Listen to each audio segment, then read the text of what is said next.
Let me tell a tale of a world where heroes walk among us, fighting through the darkness left by monsters and by selfish men. A tale of glory rent asunder, sacrifice and battles lost. Our heroes know not what awaits them, and still they carry on.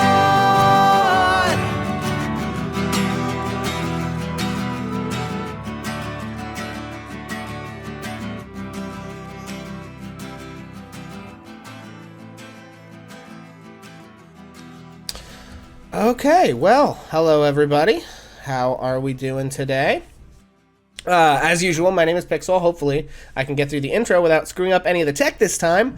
But nevertheless, my name is Pixel, and we are Ages of Ainor. Welcome to the fantabulous 5th episode of Waterdeep Dragon Heist. So, as usual, we're going to get into the game here in just a few moments, but before we do, we are going to go over usual housekeeping things. As usual, I would like to have everyone go around and cast, if you please introduce yourselves and your characters again before we jump in, just in case anybody is tuning in for the first time. And we will start with Jacob. Hi everyone, I'm Jacob. I play Ozymandias Buckshank, the Bard, the Pie-Eyed Piper of Waterdeep. I don't have anything to plug. I hope you guys have a wonderful time. Thank you so much for coming. Excellent, thank you. And if we could have Redbeard, if you go next for me. Hey there, Internet. My name is Redbeard the Pig. Some of you may know me as the Wizard of the East. I am here on Ages of Ainor with my wife, my mom, and my brother, my high school best buddy, and 2 randos I met on the internet to play some Dungeons and Dragons. I personally am playing one Redbeard the Grey, who is sort of a roguish alternate timeline version of my wizard character. And yeah, I'm just happy to be here. We've been having a great time. Hope y'all enjoy the stream. Excellent. Trish, please. I'm Trish. I'm the aforementioned mother, and I am playing Mel, a middle-aged female human sorcerer. And that's what I do, and tonight's going to be a lot of fun, and I'm glad you're here. Excellent. And Bill, or Beast, please, if you would. Hey y'all, Beast here. So glad you could join us. I play Bill. He is a sharply dressed barbarian mobster, and I hope you fall in love with him the way I have. So keep watching, and The way we all have. all of us, each Bill and is every one of fresh. us. Excellent. And Skull, please. Hey guys, I play as Arlo. I am the dark elf gambler / warlock. I do have a Facebook. I do game. Right now I'm doing Persona 3, and I will be doing a couple of co-streams with my little cousin because he just started streaming and he wants me to play Roblox with him and some other games because Roblox is the only thing that he has. Other than that, guys, I still play Persona 3, and I'm probably going to play another game as soon as I get the chance. Excellent. And Haley. Hi, I'm Haley Comet. I am the aforementioned wife of Redbeard the Pink, the wizard. I play as Beatrice, the ranger beekeeper. I am wearing a wig and a crown for no reason. And I have a TikTok that I post on sporadically, but still pretty regularly. So you can check it out there. Anyway, I hope you guys have a good time watching the stream. That's Haley _ comment. Right. In the link And dump. yeah, those links should be in chat for Why everybody if you're interested. in those. _ comment. Yes, it's in the link dump. Excellent. So, Yes. yeah, all right. Well, without further ado, let's jump right into it. So, When last we left our heroes successfully returned, rescued notorious Lothario, flew in Blagmar to his rightful place, drinking in some bar somewhere, and went to get their reward from infamous bloviator Volotam Kadarn, Volo for short, only to discover that the famous author wasn't quite as flush with gold pieces as he had led them to believe when he was desperate to hire the team to save his friend. He only wanted 600 gold. Rather than the 100 gold piece of promise each he had promised, Volo offered them the deed to a defunct tavern/house in the North Ward, known as Troll Skull Manor. Having won the deed in a game of cards when he was planning on writing a book about hauntings and spirits, Volo couldn't tell the heroes for sure if their new digs were haunted, but even though it was in need of some repairs and remodeling before being livable or before the tavern on the first floor could open for business, the building itself was worth more than the few hundred gold they had originally been offered.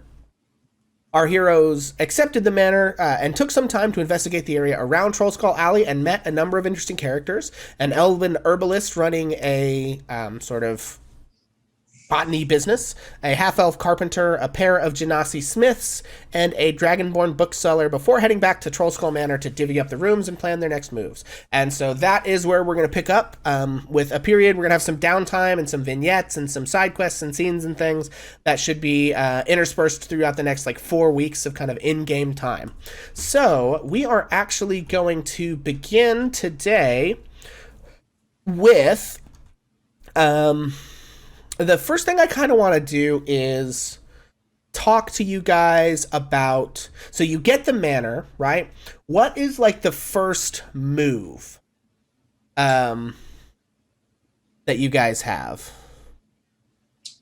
Are people staying in it right away, just kipping on the floor? Where are we in the timeline? Guys... We're talking we're all standing in the room and Volo and the magistrate have just left and the place is ours? Is that...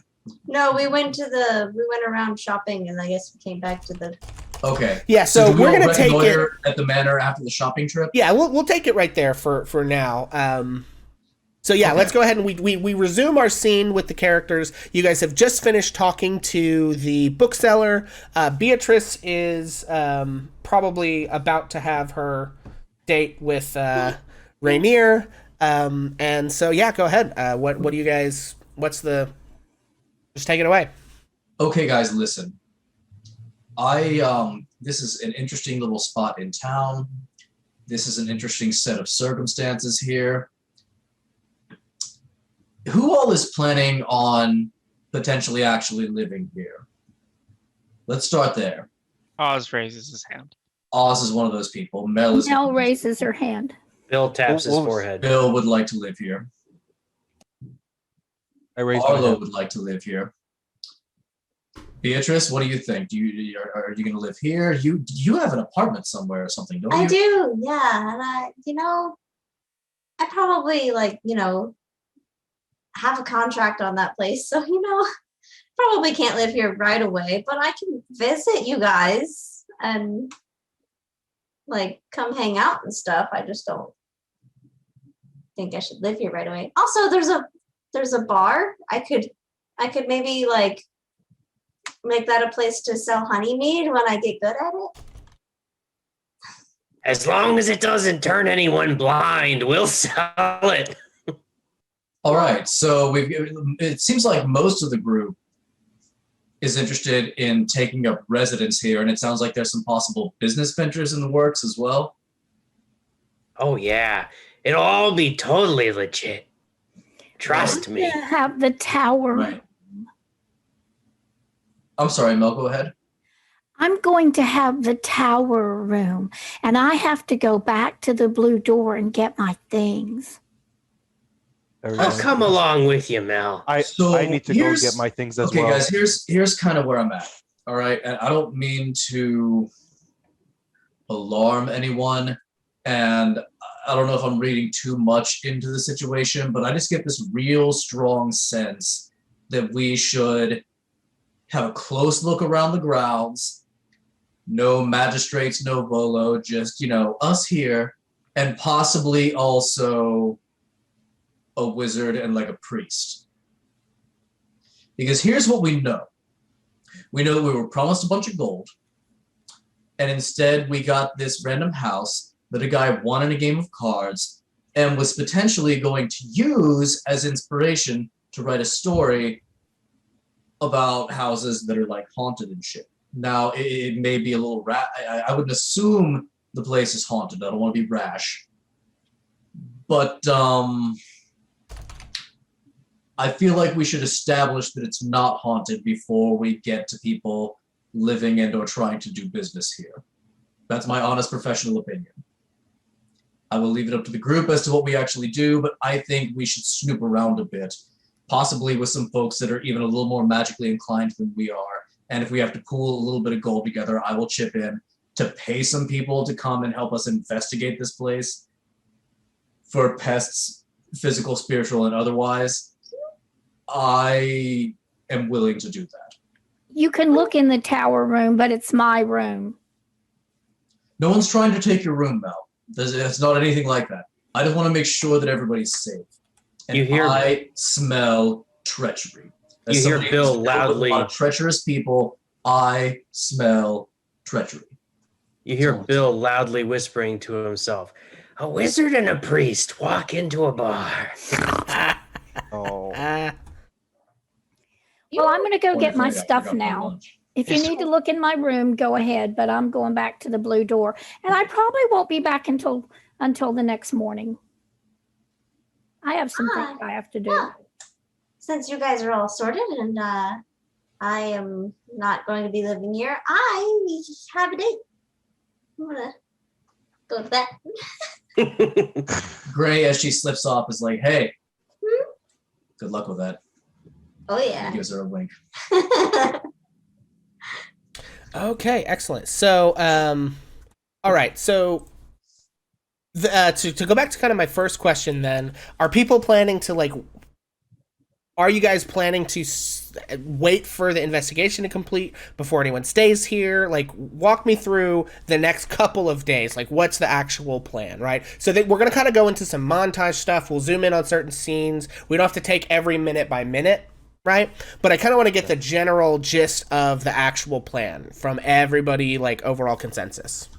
I would like to secure a level 3 to 5 arcane caster and a level 3 to 5 divine caster and offer to pay them to help us investigate the house. That is how I will mostly be using my time in that first day or two. Mel is going to go back to the house with the blue door, and she's going to pack up her small little bundle of things, probably spend the night there. And then she's going to, in the next day or so, she's going to go back to her little cul-de-sac, the drainage pipe in the side of the hill, and get the rest of her treasures. And she's going to move to the tower room. She's going to put the majority of her treasures in the tower room part of that, and then the outer part is where she's going to put her pallet for a bed. And then she's going to make a list of bargain type treasures, things she wants to go through the market and look for, and she's going to shop. Okay. Bill is also going back to the blue door, likely not going to spend the night, but will grab several of his things and come back to Trollskull Manor to begin setting up residence. Okay. So Same some of thing you guys as, are planning to Arnold. just set up residence immediately, right? Yes. More or less. Okay. Same thing as Arlo. Whenever I follow Bill and Mel back to the blue door, as I'm gathering up my things, I open a box and there's a ring inside that I forgot about, and I put on that ring. Do you do it where people can see you? I want to say I have my door closed or so I'm in my own personal space. So whenever I'm getting all my stuff, I don't want no one to look at. I drop the box, I make sure, and I forget about the ring, but I put it back on as I gather all the other stuff and start heading out with Bill. Okay. What? Okay, so yeah, that's good. Okay. All right. So what I want to do then is I'm gonna there's some things I want to handle in a couple of different orders, let's say, and we may skip around in time a bit. I don't know that we're gonna go chronologically like day by day through this. So The day following, the first thing in the morning, the day following when you guys accept the manor, Redbeard, Yes. you hear a voice in your mind. And it says, All right. Redbeard, report to the Blackstaff Tower in the Castle Ward at once. Bring your friends.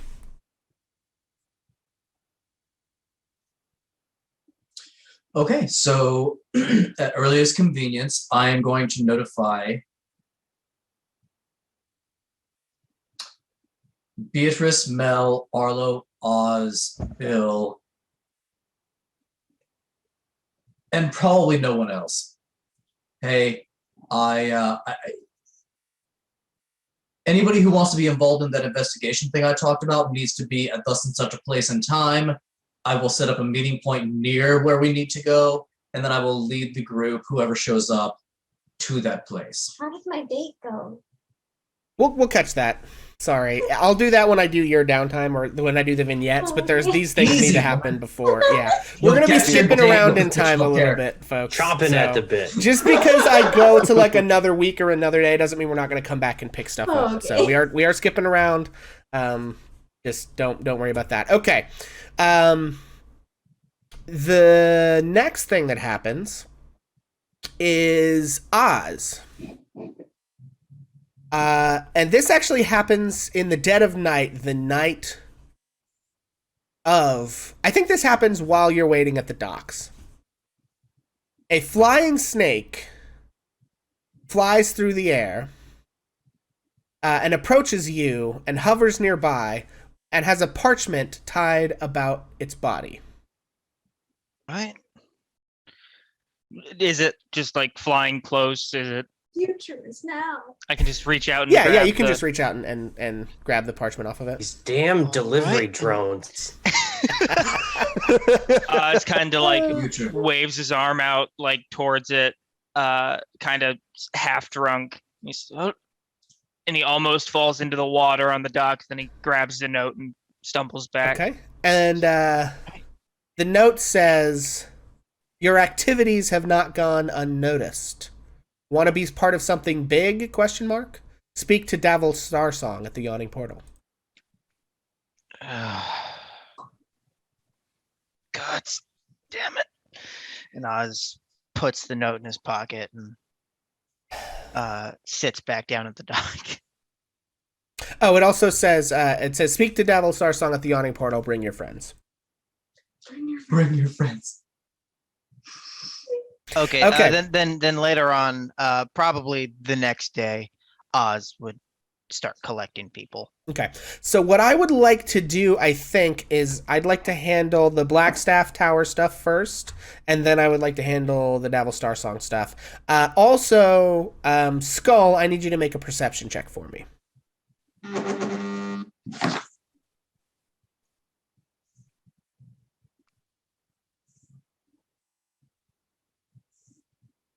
Sorry, I forgot to pull up roll d20. Right, Go right. right now. We're in.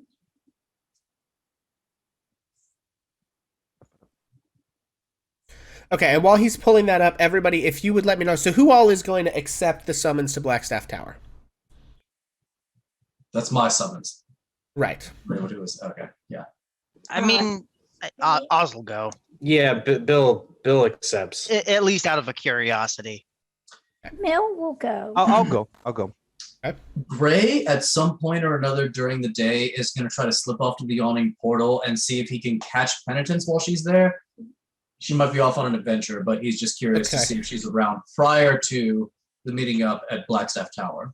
Okay. I'm gonna be honest. I don't know what you have planned for that, but I'd like to handle these like recruitment scenes first, and then jump back and do any other Okay. scenes that we want to do, basically. So is that everyone is going to the tower, or I don't think I heard from Beatrice. Oh yeah. Okay, and then Arlo, did we ever get that perception check? Yeah, I'm about to get it right now. Okay. Perception. Here it is. 16. Hang on one second. You know what I want to do? Is it daylight, or is this just like in a room, or? That's a great question. I will tell you the answer here.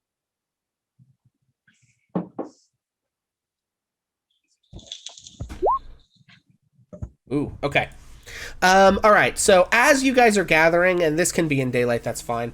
As you guys are gathering, I get disadvantage. yeah, that's fine. Oh, okay. On my end, it doesn't make a difference. You notice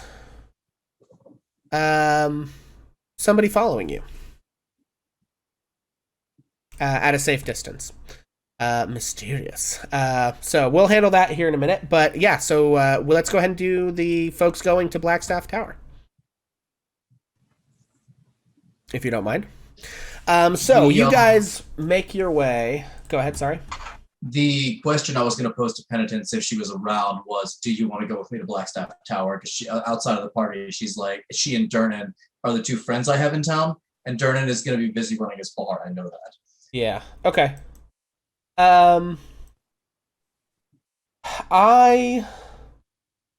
Where is this place? Blackstaff. Ah, there it is. Okay, I'm gonna go ahead and move you guys to the map. Oh, I did. Okay, there you are. And we are gonna go to right.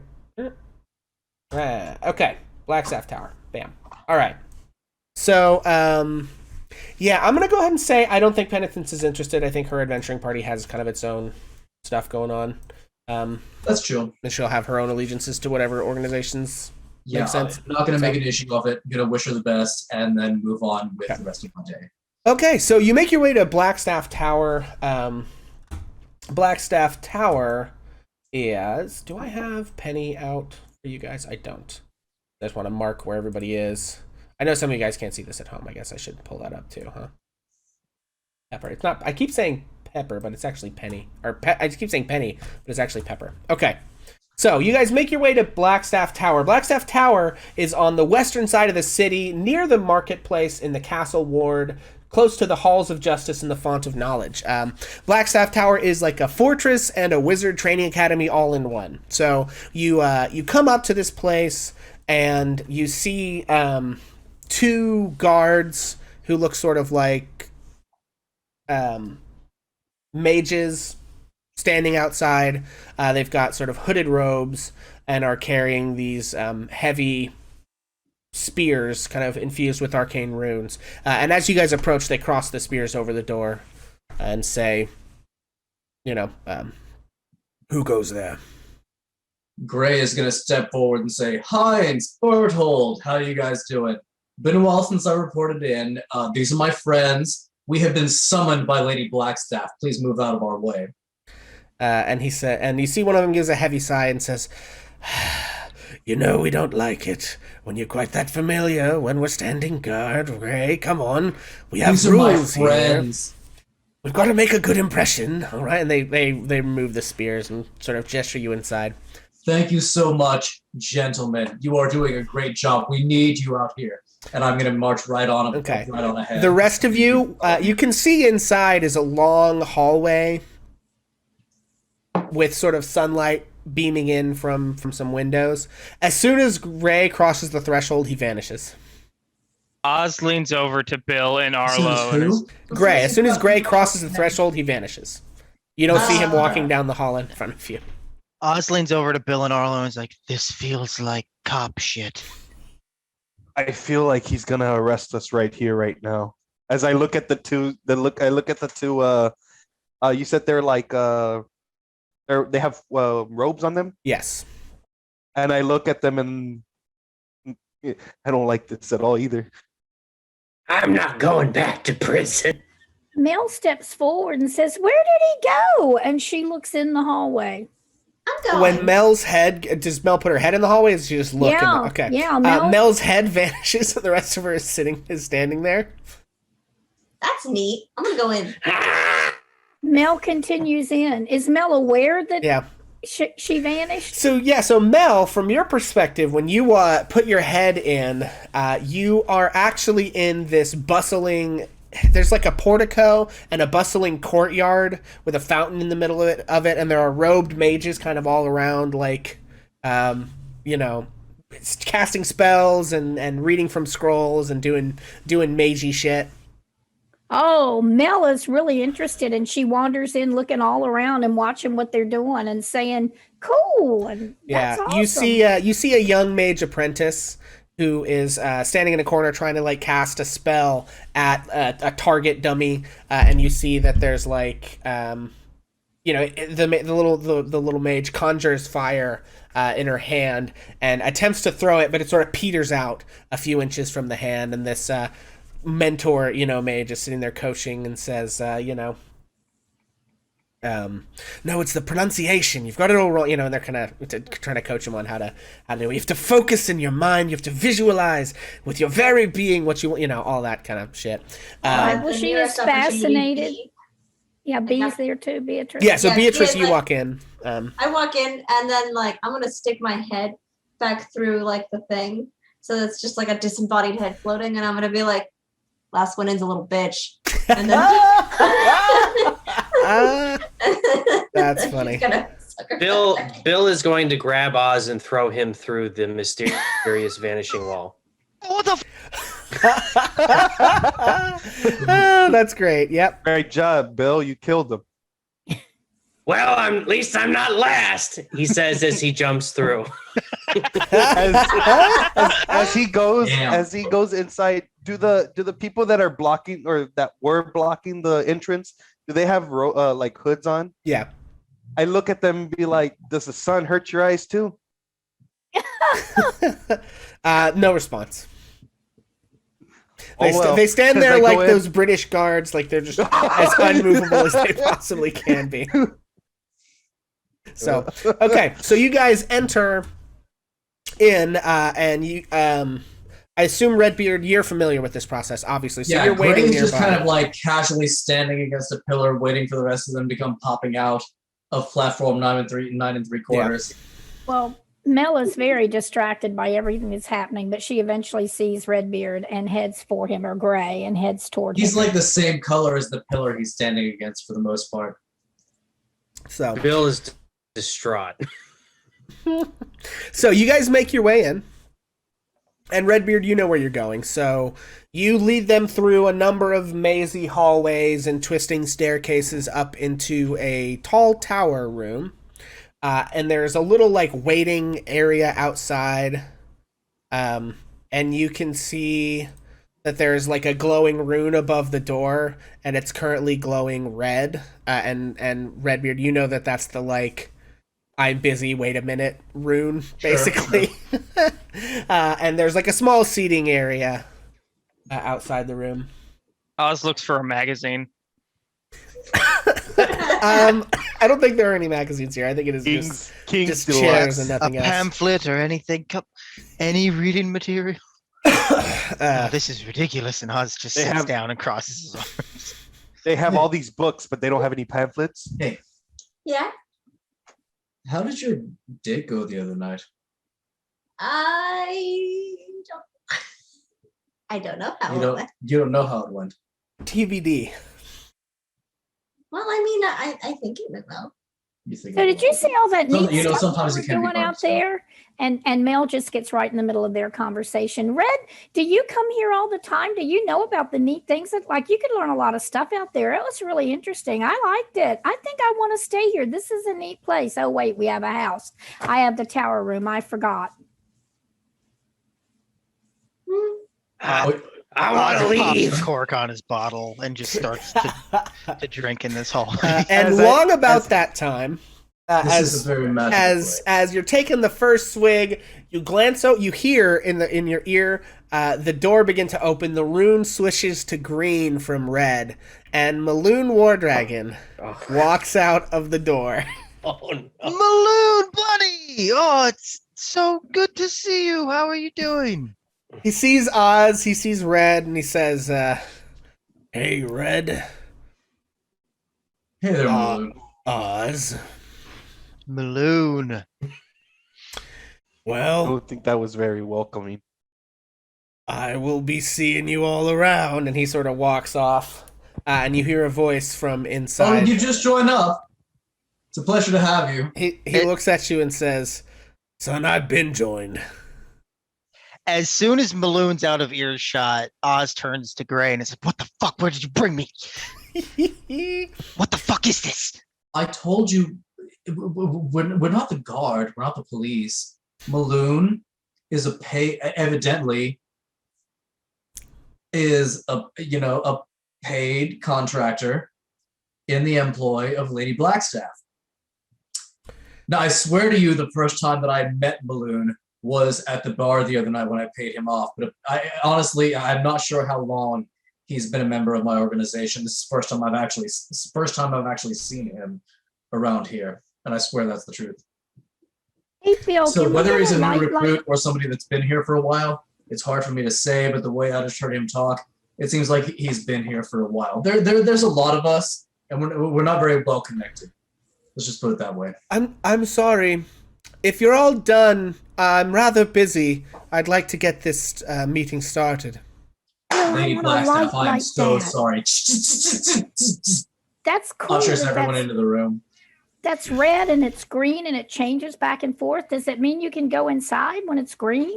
Please go inside. Yes. All right. Move it along, people. Lady Blackstaff does not have all day. Okay, so I'm going to show you guys, and I'm going to pop over to the map so everyone else can see this. I'm going to show you the Blackstaff. That's not what I want. Oz strolls in at his own pace, bottle in hand. He is not in a hurry here. Okay. I tap Oz on his shoulder and say, "Do you think I can have a swig of that?" Sure. Go ahead. Thank you. So you see a dark-skinned woman in sort of a combination of like fine clothes and some light armor, wearing sort of leather gloves and this kind of tan coat with embroidery on the collar and these buttons on the sleeves that kind of funnel down to these gloves with these big black boots. And you can see laying over on a kind of a small couch to the side of her massive desk, and this is a desk that is covered in papers, but they are all incredibly orderly. It's overwhelming how much is on the table. There's little like piles very clearly arranged, and then in some of the spaces between things there are little magical, objects that are kind of like spinning and gems are on them and they like flash from time to time. None of you recognize what any of them are or do, but she kind of has her hand on her chin and is glancing at one of them, and it does something and she sort of nods. And you can see over on a small couch to the side of the room, which is mostly lined with these bookshelves filled with scrolls and books, that there is a large black staff. The namesake, of course, of her position, sitting over in the corner. And she says, welcome, everyone. Redbeard, thank you for bringing your friends. Thank you for inviting all of us. Yes, if I am Vajra Safar, the current Blackstaff of Waterdeep. I believe perhaps some introductions are in order? Oz. Hi, Mel. boss lady. I'm None of your business. Arlo. I think Beatrice spoke up first. Let's let her finish. Hi, I'm Beatrice. I make honey. I can also occasionally shoot stuff with a bow, kind of efficiently. Excellent. Nice to meet you, Beatrice. I can vouch her archery skill is quite strong. She nods and kind of looks around at the rest of you. I'm sorry, you were all sort of talking at the same time. Like I said, Oz. Very well, Oz. Good afternoon. My name is Mel Bell. I see. You, sir, the taller fellow? As I take a swig of the of the wine that he gave me. This is horrible. My name is Arlo. as I'm passing it back to Oz. I see. Oz takes a deep drink. And you there, the scowly fellow? Look here, Lady Darkstick. I ain't gotta stand here in your weird little illusion castle. I don't know what you're offering, but I don't want none of it. That's Bill. Madam, this is Bill. He's our barbarian. He's I see. Well, He's As the I bar. said. Yes, he's your Bill. You're so big and strong, and he pats him on the shoulder. You do such a good job, Bill. We appreciate you. We appreciate She says, Bill. well, Lady I'm the Blackstaff, current black staff. These are my friends. These are the friends I have right now. Anything you can say to me, I think you can say to them. What do you need? Well, I don't care what you gotta say. I'm not sticking around. Bill, shut up. Bill leaves. She sort of, Bill's the barbarian. Nods. We will explain things to him when we get back outside. she says, that's all right. I don't think Bill is our type. Sorry that You don't think so? I mean, can't say I disagree with you. I can't say I disagree with you. Well, I am Vajra Safar, the current black staff of Waterdeep, and it is my job to, well, keep the magic in the city in check, among other things, but one of the things I do is that I operate an organization called Force Grey, or the Grey Hands. Now, typically what we do is we search out folks who are talented above normal measure, who might be of use in protecting and defending the people of Waterdeep from threats that are outside the realm of what one could expect simple guards to handle. The guards do their job fine, I suppose, but you and I both know that the world is a larger place than that, and simple men with spears and swords sometimes can't, well, they don't find themselves equal to the task with which they are presented. And so, Force Grey is really, is an organization of mostly adventurers who are independent of the city. I operate them at my discretion, with the tacit blessing of the city, of course, and dispense them to problems that I see arising from time to time. Now, most of what we deal with is far above the pay grade of folks like yourself, but, well, I heard about your rescue of Rainier. In the same time, you pissed off both the Zentarum and the Xanathar's Guild, I believe, and, well, your rescue of both him and Floon Blagmar, of course, Rainier's a personal friend of mine, was somewhat, maybe even bordering on heroic.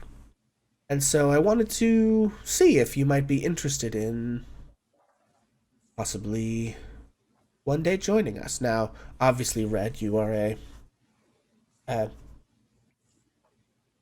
provisionary member, of course, but some of your friends are potential. So I wanted to extend the offer, having heard of your actions. Well, let me be okay. I see your offer, and I'm going to strongly refuse. I don't associate with anyone who enforces any kind of status quo. And Oz is a free agent, so I appreciate the offer, but no thank you. And Oz struts out the door. Understood. What about the rest of you? So could you live here and learn all this neat stuff? Well, the School of Magic is independent from Force Grey. You would have to apply and be accepted to the Mages College to learn what we teach here. I run both the school as sort of an arcanium and a place of magical learning, but Force Grey it's not about knowing spells and doing particular, courses in magic. Force Grey you almost could think of them as a group of adventurers, mercenaries, that I dispatch from time to time to handle threats that I believe are beyond the scope of what our city guard can handle. Certainly, if there's, you know, a demon cult or a, organized crime employing magics too powerful to trust to mere guards, there are people who need to be taken care of. We can't have folks running amok, blowing up houses. In fact, not to mention your work with Floon Blagmar, but I hear you may have been involved in an incident with a witch not too long ago as well, and word of these things has reached my ears, and so you seem like, you're just getting started. There's potential down the line, but you've already handled threats that are greater than what standard city guards are capable of, and so if your moral compasses are aligned in a amenable fashion, I thought perhaps you might be of service to the city. What do we get? Well, paid mostly.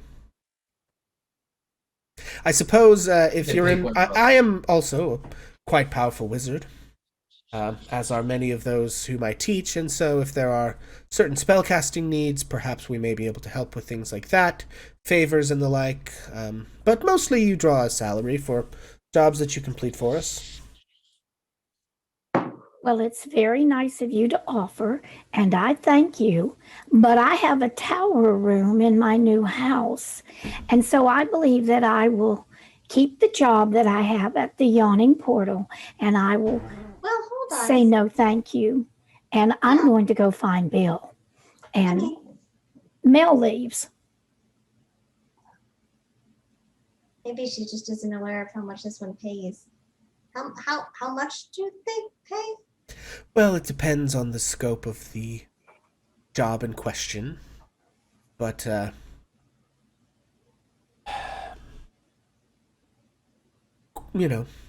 quite a bit. Greater than standard adventuring rates, that's for sure. We try to keep a sort of roster of talented individuals at our disposal, and so we are aware that we have to provide remuneration that is in excess of what they could accomplish for themselves merely by wandering out into the world, exploring ruins, and, blowing up monsters and eviscerating bandits. So that's not to say the Force Grey will never ask you to wander the world, just delving into ruins and destroying monsters and bandits. That's actually pretty standard work. It just usually you get to keep the loot and they also pay you. So really, it's like you're double dipping, kind of.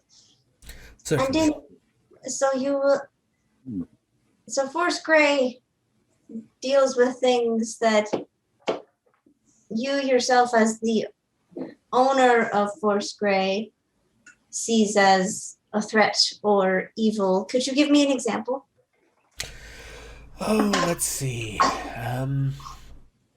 Typically, it is things that threaten the health and well-being and safety of the citizens of Waterdeep. So, as I said, devil cults, demon cults, dragons, angry demigods, hordes of undead. City and or world-ending events, potentially city and or world-ending events. But also, we keep a lot of tabs around the city. We try to have our fingers in all the pies. Right. That depends on the dragon, though. I feel like different colors are different, have different outlooks on the world. Yes, certainly they do. And even among those that have, historically dangerous genealogy, let's say, there are some that, are not a threat. We don't go around killing every dragon we come across unless they prove themselves to be a threat to the city. So, if they are, in fact, not that I have any interest in having you do that. I think it's a little above your pay grade right now, but I believe there is. I've had reports of a potential young dragon in the harbor that we may need to investigate at some point. Have trouble finding it at the moment. I believe they say it's bronze, so it probably doesn't mean any harm, but that's the sort of thing that we would send someone to speak with them and find out what their intentions are. And And then, if if they we prove are- to be a threat, dispatch a strike team. And if we are conscripted to take on a task by you, if for some reason we didn't want to do it, would we suffer any repercussions for that, or would you just send another team? Well, I can't say I wouldn't be disappointed. It's not like you would be arrested or thrown in jail, but, if I find you unreliable, I may be loath to reach out in the future. But, as long as our relationship is good, I think. I certainly don't always hold it against you if you don't take a job, if you have other things going on, but, at the same time, I also need operatives who are able to help when help is needed. It's not like I can Participation in schedule Force Grey is threats. strictly voluntary. Yes, this is true. It is strictly voluntary. Now, it pays. It pays well. But it's strictly voluntary. You're not going to suffer any kind of penalty. And we Not try not to participating. tax any Yes. one group over much. We like to have a diverse series of parties that we can deploy when needed. And so, every maybe once a month, a couple of times a quarter, we ask for someone to take on a bigger job. Certain Right, people yeah. volunteer to do more and take on extra duties.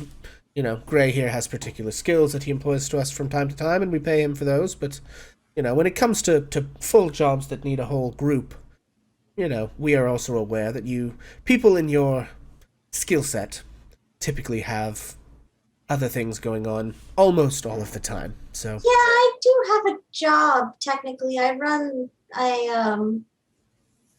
honey stand up in the market district, and usually my mentor runs it, but he is missing actually at the moment. oh goodness, Yes, we're lovely. in the midst of looking into that. Really. Well, as you're aware, there is a gang war raging in the streets. So I can't say I'm terribly surprised to find out that organized crime or other such things are I'm looking at the in-laws Rising. for this one. He was a simple honeymaker. It's a simple thing. interesting. He had no enemies to speak of. I don't think this is a gang war related incident. With all due respect, Madam Safar. Certainly. Now, did you? I must ask. I was asked to bring myself and my friends. Is this strictly a recruiting thing, or do you have some specific quest you're intending to recruit us for? Well, I anyone don't who mean to is jump to the chase, but this is not like you to just drag some folks in for like an unintended job interview. Are know. you? Have you been a member of an adventuring party before when you joined this organization? And I? How would you know how I typically recruit full-on adventuring parties to go and do larger jobs? I mean, I'm asking if there's a job. Yes, there is. Okay, I don't. Again, with all due respect, not to jump to the chase before you were intending to with all this dramatization. But what's the job? First, I'd like to know who's in, and then or at least interested in being in, and then I'll tell you what the job is. I'm and interested. Okay. Excellent. Well, half of you have already left. Did Arlo is still there, right? Yeah, I'm still there. I'm Okay. just listening. That's all I'm doing. Yeah. It's Well, just- she looks at you expectantly.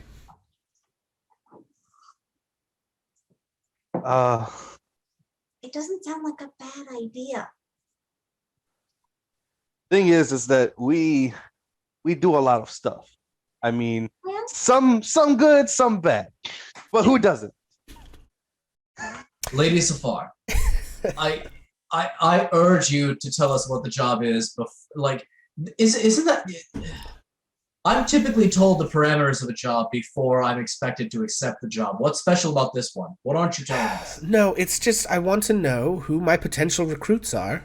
I mean, it's not like I'm opposed to telling you what. It's actually not, compared to what you've done, quite a simple job. There's nothing exciting Your about it pitch at all. has driven off 3 of the friends I brought here. Just tell us what you want us to do, and I will see if the rest of the group I'm looking wants for to be involved. This is an ongoing problem with son. destruction. With all due respect, You got to tell the captain what's going on, and then I'll go tell the team. You seem like a great captain of these folks. They really listen to you. And I'm looking for long-term recruits. And if your friends aren't interested in that, okay, that's fine. If they help you do the job, great, that's fine. But I'm looking for people that I can count on in the long term. So let's talk about the job. What do you want us to do? I at this moment, I would like to know who's interested in the long term. So 3 of you have left. Your tall friend hasn't said much of anything except that sometimes they do questionable things. Your buzzing friend has said that she is interested. So I am interested in the long term, and I would like you to tell me what the job is. If I have to go by myself, if I have to recruit a different party, then that's fine. I am just curious to know about the parameters of the job. are you... She looks at Arlo. Are you interested or not? I can't be in a quest or do anything without having my friends back, or That's fine. without my friends having my no back. worries. Again, I'm not judging any of you here. As I All right. walk out the. Fair enough. Well, to the job then. Quite simple, really. I need you to seek out Lam, a monk who lives in the cave on the side of Mount Waterdeep, and I want you to ask him what he's heard about threats to the city. He meditates and has an awareness that extends beyond his physical body. Try not to annoy him or overstay your welcome. He's a friend of mine, but I haven't heard it in a while, and I would like to find out if he's heard anything.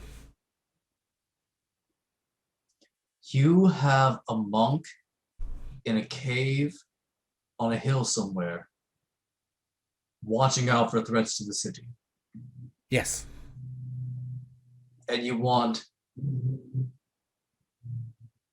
me and Beatrice here to go ask him if anything's going on? Yes. How does he usually communicate with you? Usually he sends a missive. We have birds. I can cast sending, but he isn't responding, and so... Oh, so he's... lost contact with him. He meditates deeply, and sometimes it's hard to reach him. So I'd like you to physically go there and ask him. Okay. How do we wake him up? He should hear you coming. If he's dead, we don't. I would like to request some things in return. Request away. So, my friends here, the ones who've left the room, they recently came into possession of a piece of property known as Troll Skull Manor. Are you familiar at all? No. Unfortunately. Okay. I would like to conduct an investigation of this place. I will need some things. I will need a wizard and a cleric and a scribe. Either the wizard or the cleric or both could be a scribe, but I want to conduct a paranormal investigation of this place, but also a historical investigation of this place. So I need people that know arcane casting and divine casting and history.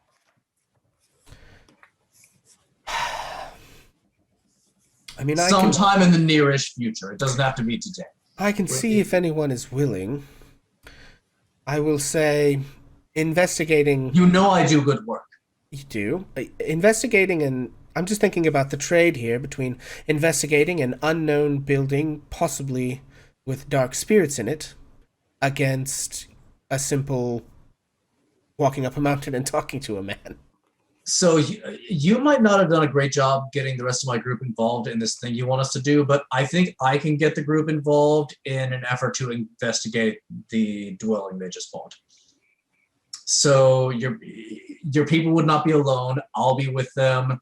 My friends will be with them.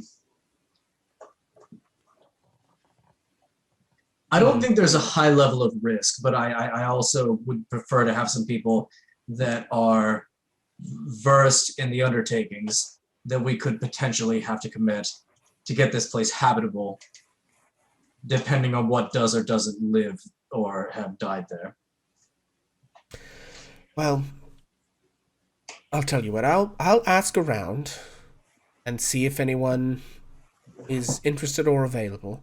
I don't know. They're not mine to command for the most part. I can't Sure. command them to do things for free. I'm willing to pay them or help pay them. Certainly. I'll see what I can do. Okay. The other thing. This one's mentor went missing. As I mentioned this. Yes.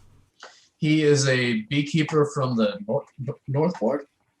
Beppis, North Ward. Beppis Honeymaker.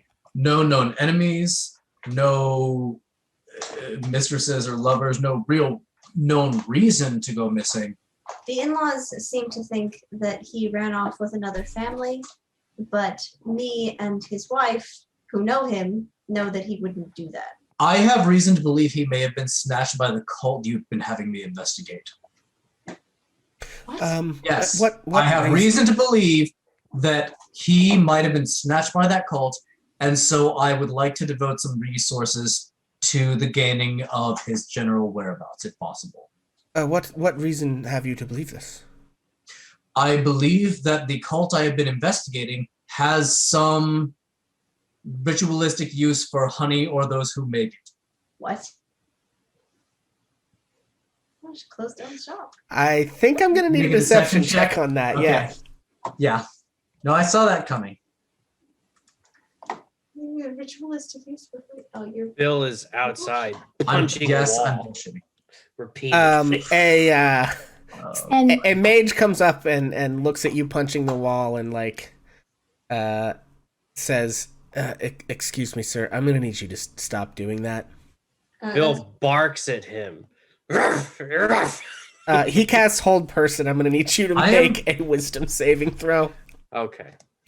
Okay, and go ahead, deception check. I'm going to burn my inspiration on this preemptively, so Okay. I'm rolling this with advantage. Oh, All right. you're on. Am I? No, this is Redbeard the Grey. I know, but you were on intimidation. You need to be on deception. Yes, deception. Okay. Okay, so that's a dirty 20 Okay, with the advantage. proof, brutal. Okay. She says, I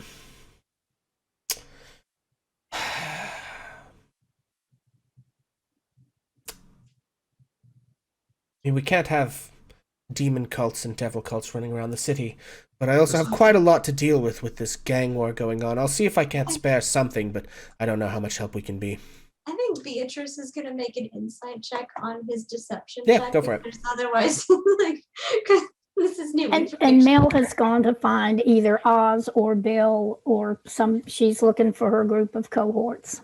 Oz is trying to calm so I the With an wizard 18. and With an 18. Bill. Like, Yeah. As I walk 20. as I No, walk I don't. outside, I seeing think them, you're I'm like, you were just outside for 5 minutes. 5 Maybe it's bullshit. minutes. Maybe it isn't. I'm not sure. So yeah, she says, I mean, that's a lot for a simple job walking up a hill. We can't have devil cults abducting people in the city, but I do have quite a lot of things on my plate. I don't know how many resources I can spare. So, in the future, if you have a particular ask, of what you need, send someone and I'll see if we can work something out. I recently learned of this particular task. I have no reason to believe that the person who is missing is any immediate mortal danger. This is me letting you know on a semi-long-term basis that I think this is somebody we should be looking for, and we need to figure out why they took him. So okay, interesting. Well, anyway, Beatrice, of course, if you're interested in joining, this is sort of a provisionary sort of thing. If you can manage to, make it to the mountain, find out what I need to know, I would appreciate it, and it will certainly earn you some points in my book. Okay. Go wake up, sleeping monk. She looks at one of the things on her desk and says, and I'm already late for another engagement, if you wouldn't mind. Right, we can't keep And you she, anymore. as you guys start to walk out the door, she sort of like looks out her door and sees Bill. sighs heavily, grabs the black staff, hits it on the ground, and all of you are teleported to the front of the place. And I think where you're teleported to is the garden with the fountain. And I think, Bill, you are teleported to a position where you're going to punch the wall, but now it's just the fountain. So I need you to make a dexterity saving throw or fall in the fountain. Okay, that's fair. So you fall ass over tea kettle right into the fountain with a big splash as you swing this big haymaker at the wall because he cast the spell, you resisted it, it just pissed you off even more, so you make this big swing at the wall and she sighs and slams the staff on the ground. As you're sort of standing there with your hands out, all of a sudden, you're in the and Bill just tumbles into the fountain and comes up spluttering. Hey guys. Eventful. Hey. I hate this place. What's going on? Boy, that woman talks a lot, doesn't she? She does talk a lot. I don't know why she insisted on recruiting you into the group instead of just offering you a job, but here is the job that I was offered. Anybody who wants to go along can. Anybody that doesn't. Honestly, Force Grey doesn't even have to know. I just need to know who is willing to help me find a lost monk in the mountains. I have other plans. Other plans. Got it. Bill? I gotta clean out my old room. Sorry, Monk in the boss. mountains. You gotta clear out your old room. Arlo. As There's I a lost didn't monk even in the mountains. as I'm not even paying attention, I'm just like, Mel, didn't you say something about going shopping? I do need to go shopping. I don't think I can go to the mountains, Red, but thank you very much for inviting me. Very well. Sorry, Okay. buddy. I And also, just before everybody scatters to go shopping, I did request the assistance of Force Grey in investigating the house. So hopefully we'll hear something back from them soon, but until then, you kids have fun shopping. Okay. Gee, I hope I get to fight a Gotta do what ghost. you gotta do. Before Nothing. before we scatter to the Yes, winds yes, yes. here, Bill, Arlo, do you They're mind? doing their best. Come Yeah, over here. best definitely. As I illegal. go up to us. So just real quick to be clear, are you exiting the very well peopled foyer of the magic cops / Hogwarts to have this conversation, or are you doing this on the grounds of Hogwarts / the magic police station? We're leaving. Yeah, Yeah, we gotta we're get heading out of the here. gate. Okay, all right. This whole okay. place is probably being inscribed. Yeah. Okay. So, Um, you guys head out. Honestly, guys. So again, I know that I'm like jumping around here. I have a certain order I want to do things in for a certain reason. So when it comes to vignettes like the shopping and the conversation you guys are about to have and some of that stuff, I would like to skip around a bit. This is just inviting. Oz is only gotcha. inviting Bill and Arlo to meet. Oh, now. okay, interesting. He is All not right. bringing anyone else into this. Okay, all right, fair enough. Okay, so yeah. Then if you guys want to go ahead. A friend of mine wants to meet There is. the three of us. It's probably another job opportunity similar to this one, but of a little less savory substance. That's I good because I personally- have a sweet tooth. Yes. Oh, Well, I'm not one to join any kind of real organization, but I need to show up. I owe him a favor anyways, and he could be of some help to me. Okay. But what are we waiting for, boys? They can wait until. Let's go. Actually, yeah. Yeah.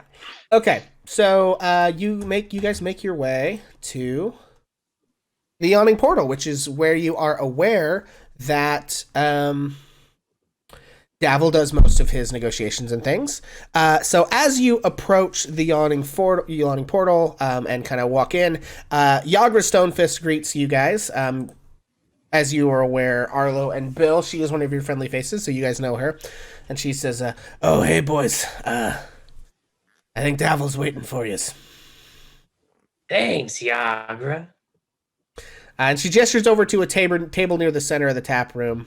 And you can see Davil Starsong, which I'm going to pop back over to the map layer so our folks at home can see him. You guys on Roll20 already have him in your stuff. But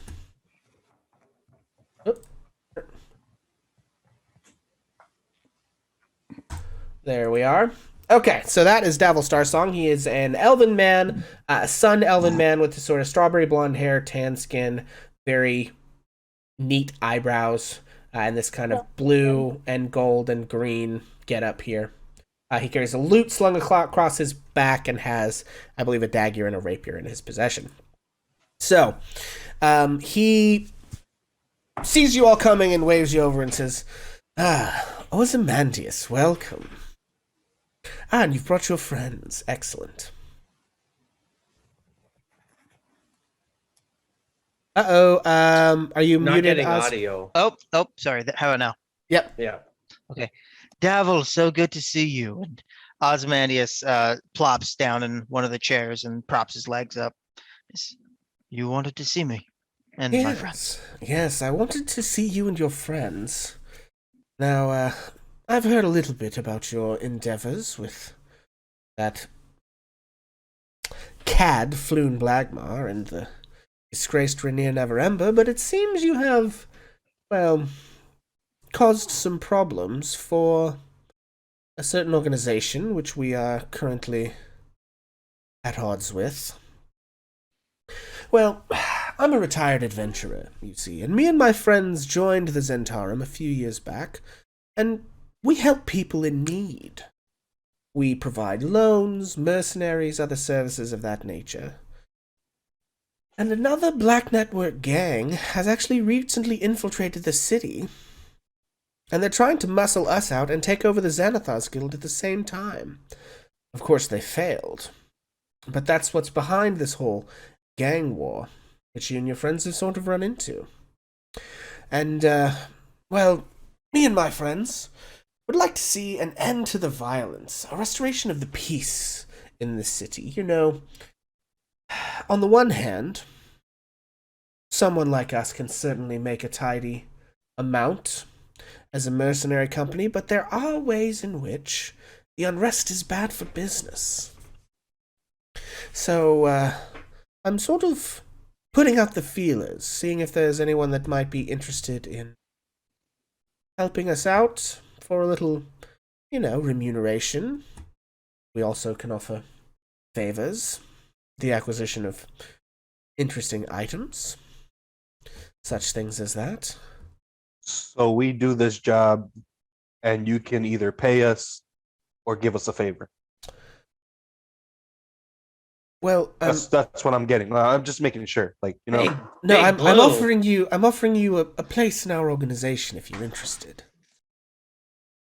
Oh, okay. And I just wanted to make sure. I didn't want to get it all wrong. And for folks who are doing jobs for us who are in the organization, we offer payment, of course.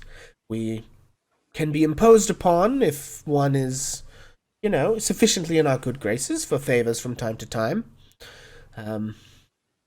There are perks. As I look over to Bill and I said, you were going to say something? I was going to say, he's not just offering us a job, he's offering us a career. Oh, like the other place.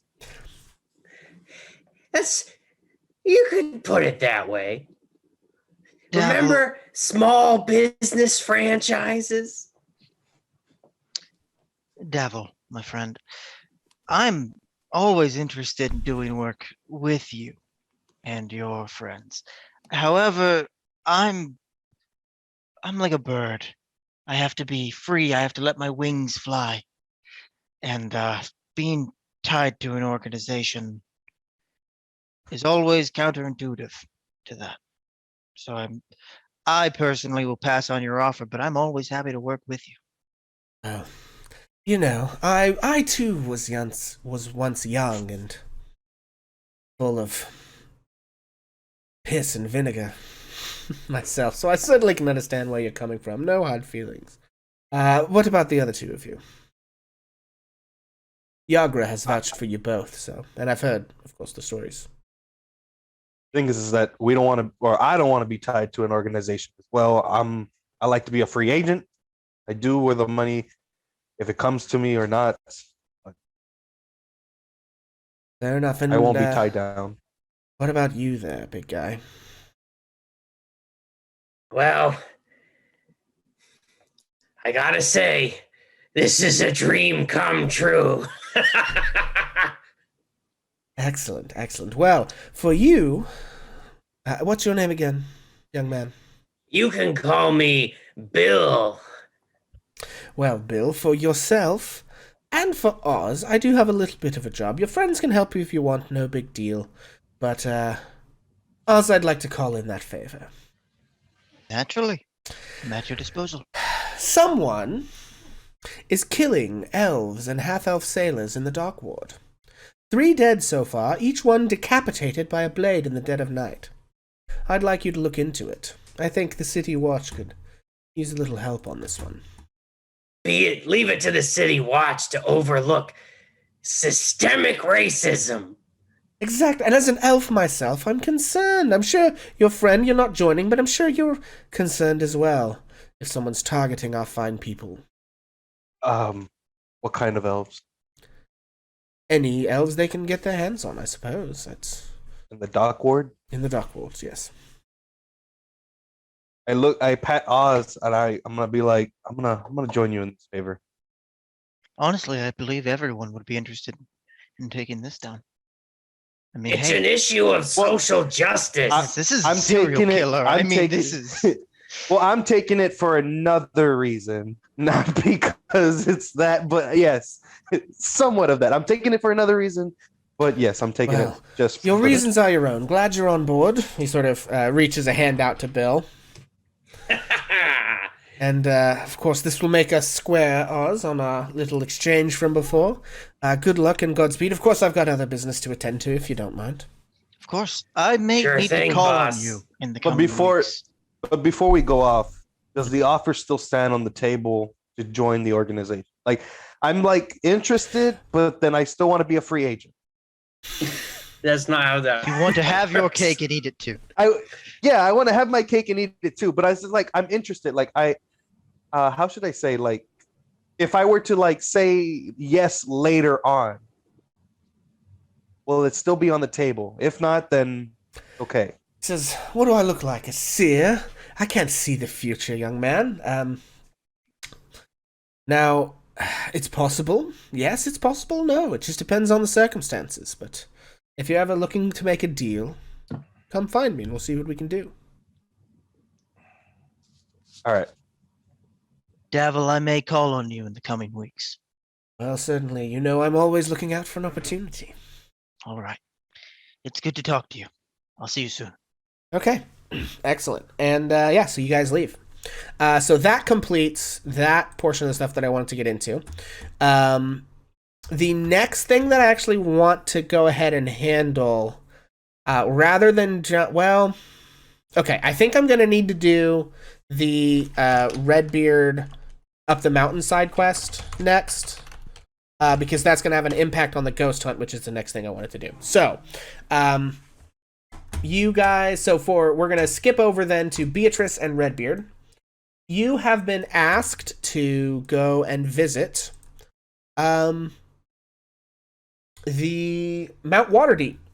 So Mount Waterdeep is on the western edge of town, inside the walls, kind of up behind the palace. There's a large mountain there. And let me see. He is gonna say to Beatrice, should we like hire a guide or something to get out to where we're going? Have you been there before? I got this. You got this. I got this. Hold on. Based on what? Based on base. Hold on. Let me get to my character sheet. Favor based on my favorite terrain, which I think is grassland and not a no. Favorite terrain? What are you talking about? Look, I got this. Okay, Okay. we can get there. I really hope so. Okay, so they want you to let me see what the instruction Yes, is. horrible dick. To reach a mountainside cave on the side of Mountain Waterdeep. Are there grasslands? Yeah, they don't give me like a specific location. But yeah, so there's not really an easy path up this thing. So what I actually need you to do as you're climbing up the mountainside. So you can. It's not that hard to find the cave. Blackstaff gives you good directions to it. It's just a tough path. So the two of you that are going, I need you to make Constitution saving throws for me at a DC 12. But a DC 12. Okay. Yeah, we got this. I will. You get a +2 to this. Oop. Okay. I don't even have inspiration because I didn't get inspiration last session. I don't honestly recall who does or doesn't have it at this point. So I'm out of inspiration because I used it already. All right. Well, hang on.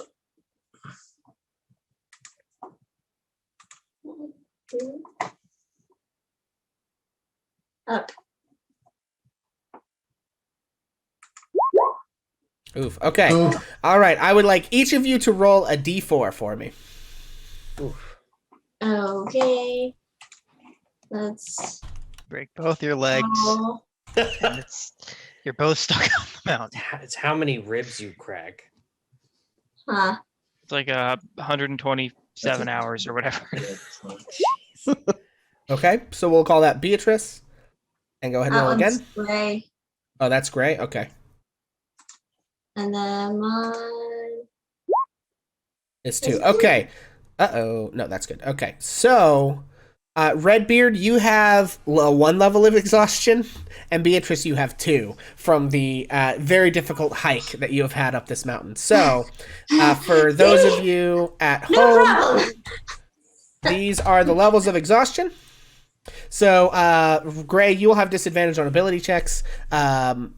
And Beatrice, you have disadvantage on ability checks, and your speed is halved. Yeah, we get up to like this cave and the mountainside, and she's just like, see, no problem.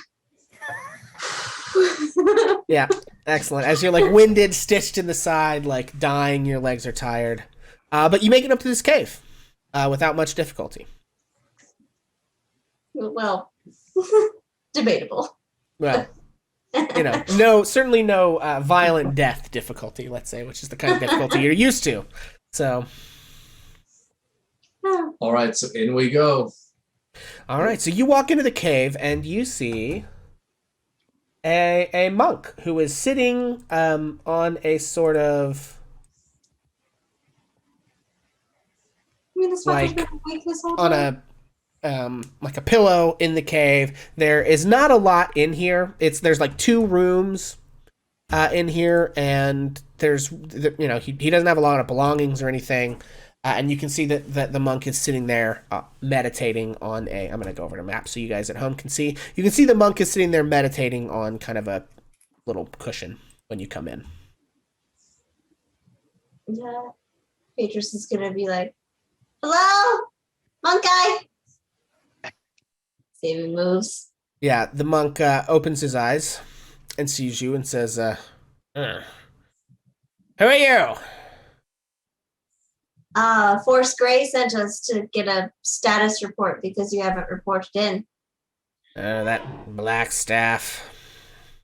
Yep. Always pestering me. Well, I would like you to make a persuasion check, whoever is the best at that.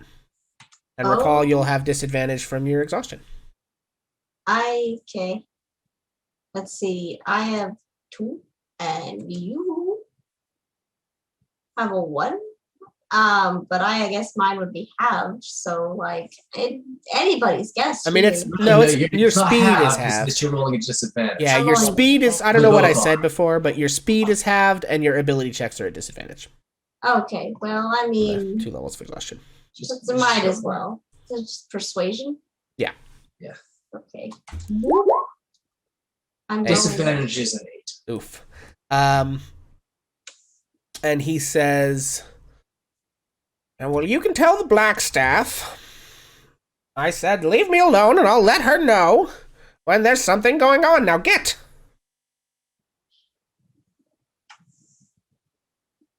So we came all the way up for you to tell us to fuck off? Gray, upon seeing that the guy is like awake and also being difficult, like, so they like inched up to him and were like, hey. And so Gray like crosses this guy's circle, snatches him up by the gills of his little bald head, and is like, hey, shakes him a little bit. Hey, is there anything we need to know? You take 12 bludgeoning damage. That's as fine. he whips into his monk stance, and he actually makes 3 unarmed strikes. So you take... Well- Are you still conscious after 24 bludgeoning damage? No. Am Well, hold on. I level 2? Yes. Then no. No, Okay. I'm down. Okay, so you touch him, and he just, like, bursts into motion with, like, crazy monk shit. And you can see that his body, which you thought was just, like, old and frail, is actually just very, like, wiry and fit underneath of those robes. And he just, like, lays Redbeard out. Just, like, unconscious. Whoa! This guy whoa. is, like, a, I don't know, 12th level character or something like that. This Yeah, guy he's would've like a ripped multi-class Bill's arm cleric off. monk, and he's nasty. So yeah, he just like knocks Red Oh, out, goodness. and he stabilizes you. He doesn't. It's non-lethal. And and he sort of looks at Beatrice and says, "Well, that." I'm not dragging him down that mountain. And he sort of like says, "Well, can you at least drag him out of my cave?" We don't have anywhere to camp. We came up here for information. We slept all the way up this mountain. I'm tired, okay? So either we stay here for the night or you knock me out too. He says, "I'm gonna need you to remove yourselves from my cave, or I'm gonna remove you myself." I'm not gonna fight you. So if you want to knock me out while I'm not even gonna try to fight you, go for it. Well, let's see what he's got at his disposal, I suppose.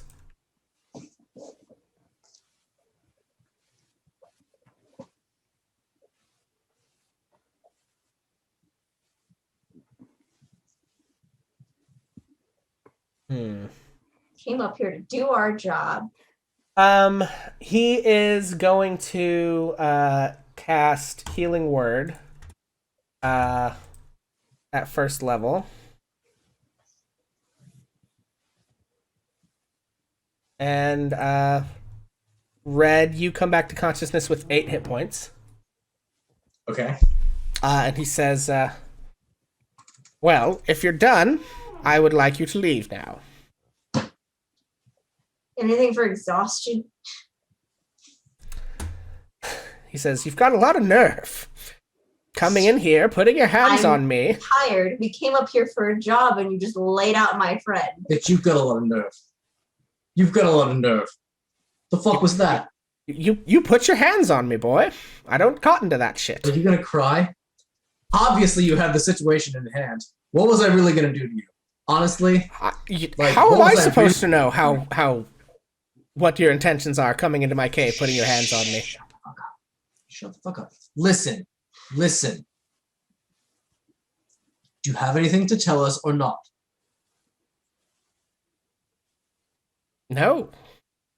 Nothing. You can tell the Vajra if she can send some people with some goddamn manners, maybe she'll get some shit out of me.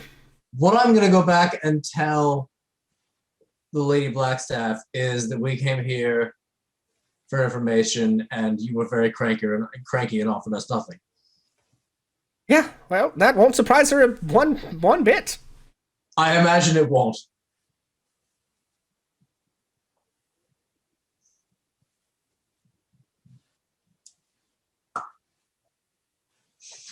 Good day, sir. Gray leaves. And he sits back down. Thank you for nothing. Just walks out. Okay. And you guys make your painstaking way back down the mountain. Okay. Are So taking any more exhaustion? No, going down is fine. Oh, You can get down much easier than you could get up. So, okay, and so the next thing that I wanted to handle is going to be the ghost hunt. So I guess let's handle. So you report back to Vajra. Do you go in person? Do you send a note? How would you like to handle that? I will go in person. Okay. Alrighty. And do both of you go or just Gray? Did both of us go or just me? for the ghost hunt? No, to report back, report back on your about the- little. Yeah, adventure no, I'll there. go. Cranky Okay. Baldwin. Alrighty, so the two of you head back to Vajra, and of course, all the usual stuff. They let you in, and she, you wait for a few minutes, and she's done with her thing. And the person who comes out of the door this time, Redbeard, you recognize as another member of Force Grey who has a bit of a vignette, or not a vignette, a bit of a vendetta against you. It is Urquhart Zastro. Zastro, buddy, what's going on, man? I had no idea they had you doing anything so important. He says, yes, well, I am rather surprised to see you here, of course, but, well, sometimes the Blackstaff's vision is cloudy, I suppose. You're surprised to see me here. Yes, I mean, why would you You're want an honestly audience with you? surprised- You're honestly surprised to see me here. I am in I and said out of what I this said. place every second to third week with information, with work that I've done. What are you doing? What have you been doing with your time? Whatever the Blackstaff requires. Oh, whatever the next time. We have an appointment. Usher us in like the little crony you are, and then piss off somewhere. Of You don't course. mind. Seems weird. He doesn't. He just walks off. He kind of flips you the bird on his way out. Gives you, but like over his shoulder on the way That's back. just how he is. Don't worry about him. We have an appointment. Let's go on in. Okay, so you guys enter and find the Blackstaff, and she turns and says, "Oh, okay. Yes, welcome back. What have you found out?" That he's a cranky old asshole who won't give us any information. He says he'll let you know when he knows. He said he did not have anything new to report, and that as soon as he does have anything to report, he will make contact with the utmost of urgency. I see. Well, can't say. Does I'm he have not- like a black eye or something? I'm gonna leave that up to you guys. If Do you you have a black if you eye? think you have a black eye, then sure. I don't look great. Yeah. So she says, I see. Well, on the way down, if you could let someone know to come see me. I just anyone really. I've got to arrange something. Thank you. I appreciate your efforts. I have looked into finding someone to help with your business. There are a couple of adventurers who help us from time to time, who may be willing to help out. I've maybe convinced them to offer you a discount on their services, what they would normally charge for a job like that. Okay. So,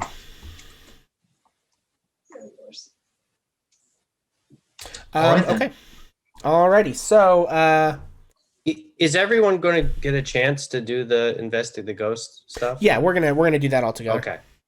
So, I think the first thing we need to do is those negotiations. Now, here's what I would like to do for this section. I would like you guys to tell me, if you were third level adventurers, how much would you charge somebody to investigate a house with a questionable undead presence in it? This is a trick question. $1 million. No, I'm kidding. One gold. Yeah, I mean, because I think there is a Okay. reasonable number, right? Yeah. But I just know if I came to you guys with this job, you would negotiate me a certain way. You try to get the most out of this. Well, that's what these adventurers would do. So with the adventurer mindset, right? I think a front deposit of something simple, because it's a questionable present. So 25 gold ahead, and then the final payment changes on the severity of the haunting. I Okay. think that's a reason. So that's what you'd negotiate for. Fair Honestly, enough. a couple of randos come into possession of a potentially haunted house in the middle of the city.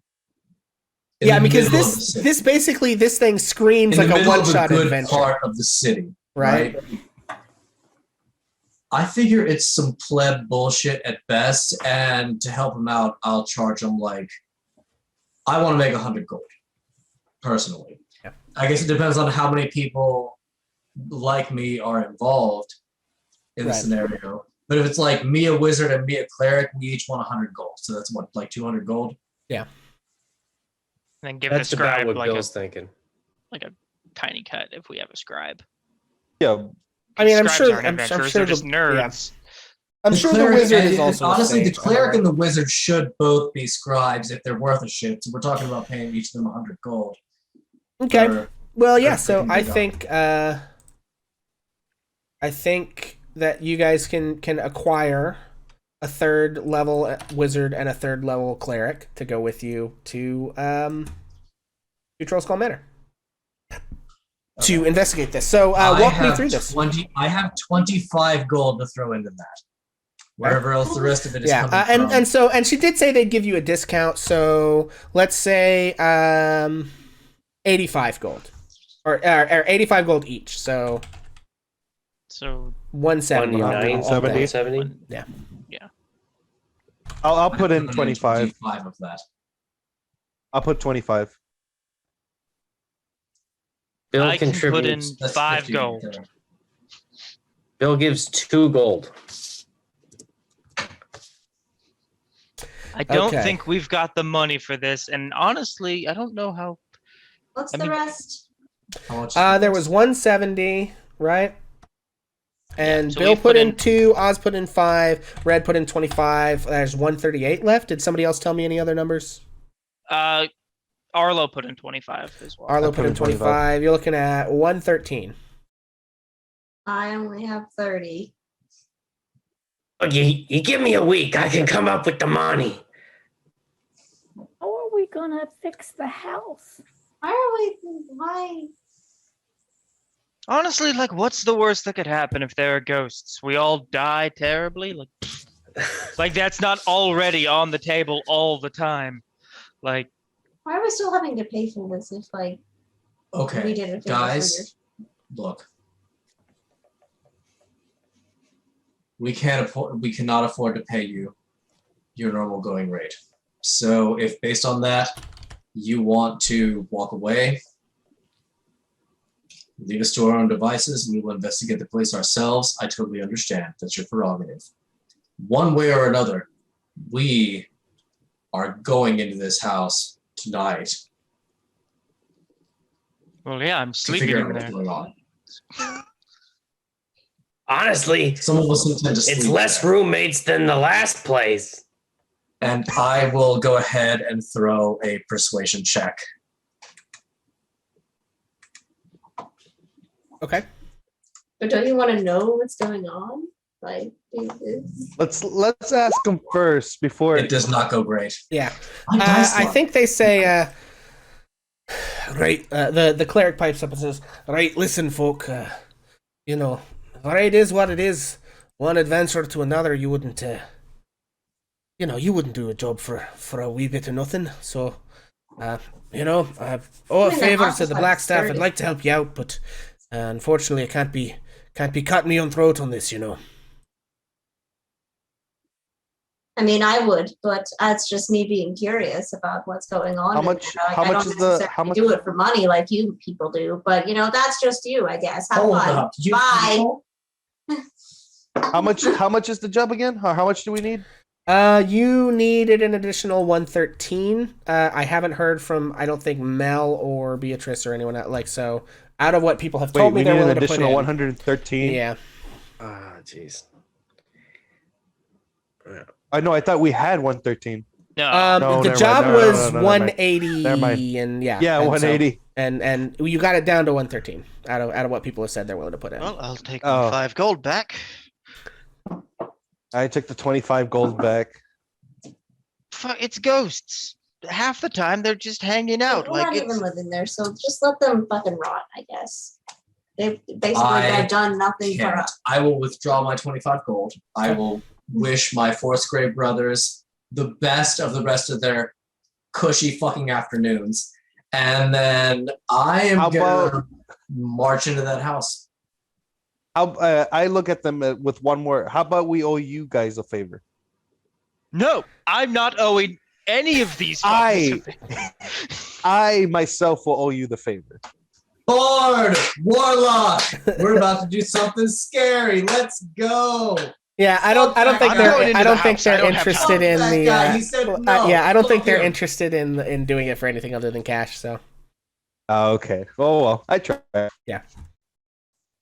Eric would want to do something, to appease his god and not his purse. But you do you, bud. You do you. how do you know he doesn't worship the god of money? Obviously, he does worship the god of money. Capitalismo. Okay, all right, folks. Why Yes, can't so- we just owe them? Why can't we just owe them? They can come and get the money back No. later. Who cares about them? They Who are cares working about them? men. Chump change. Fuck We'll him. just do our thing. We'll just do our best. Okay, It'll be fine. all right. This We have a barbarian who no. refuses to lose a fight. Okay. It'll be fine. Alrighty. So I have a problem with performing. you guys enter the house, and the first thing that you see is that there's a big mirror behind the bar, and in the dust on the mirror you see the letters traced. Get out. Oz traces Get no out or on the get mirror. out. Get boy! out. I just love coming all the way to Waterdeep to hear about your problems, huh? God. So, yeah. So you see that there. What do you guys do? Oz traces 4 before get. Hold on, let me. So it's Okay. get out, but it ends up saying forget about it. Forget Nice. about it. Oh, you. And that's great. I think when you say that, one of the old bottles that's still on the thing like flies over to the fireplace and smashes. You know what, guys? I don't think we even needed a fancy, expensive cleric and wizard to figure out this place is haunted as fuck, and we all should have known that. Where were these ghosts yesterday when we like were they Well, we were taking a here- nap? We were Waiting here in the for this morning. moment. As the After bottle of you- alcohol whizzes past them, Bill shouts, "I hate spirits!" No. No, I need a rim shot for that. Bill, don't say that. But Okay, so Okay. here's what I think we should do. I think we should. Which one of us knows the most about magic and/or ghosts? First off, sound off if you're one of those people. Got a 3 in Arcana. I got stabbed by a skeleton once. I'm Bill got proficient. stabbed the by a doctor tell skeleton you? once. Does anybody have I some other more do. extensive or relevant experience? Okay. Well, Bill rolled an 18 on his Arcana check. What are you trying to find out with that 18, folks? Does Bill recognize ghost-like phenomena? Yeah, I guess. I mean, you certainly would attribute what has happened here to the work of some spirit or another.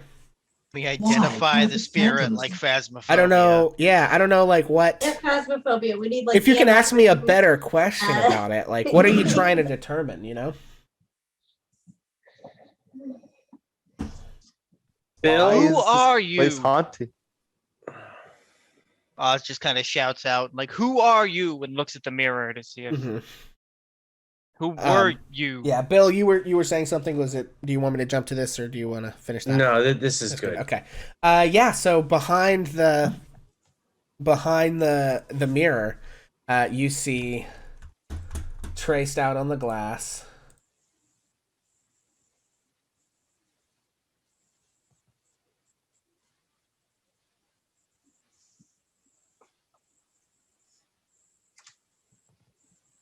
It says Lif.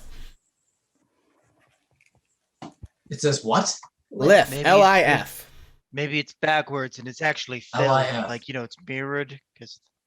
When you say fill another glass, like I think this time maybe a chair, like flings across the room into a wall and breaks. Or maybe his name is Lif. Oh, hey, Phil, buddy. When you say fill again, Hold something on. else flings across, throws across the room. Hey, some ashes. What's going on, man? Been a while. How you doing? You like this Yeah, place? and then you see a brief specter appears, that appears in the form of a half-elf man dressed as a tavern keeper. It Hello. doesn't speak. It just stares at you ominously for a few seconds, and then vanishes.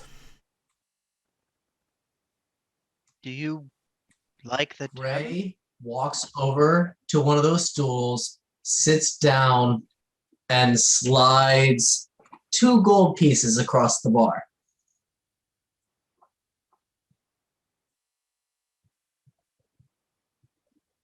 The gold pieces sit there on the bar.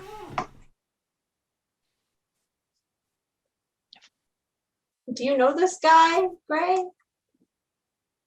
Not even a little bit. Bill walks up to the mirror, very concerned, and gets really, really close to it, just staring. Yeah. I think the Bill in the mirror's eyes turn black and stare into Bill's eyes. Bill punches the mirror. The mirror shatters into a bunch of pieces. It's expensive. That was really That was probably very valuable. Bill, stop distracting the bartender. I'm waiting on a drink. He scrapes the 2 coins on the bar a little bit. He goes back to waiting. Listen, if I know anything about ghost stories, there's always a dead body somewhere, and it's typically in the basement. So, and Oz goes to lift up the latch for the.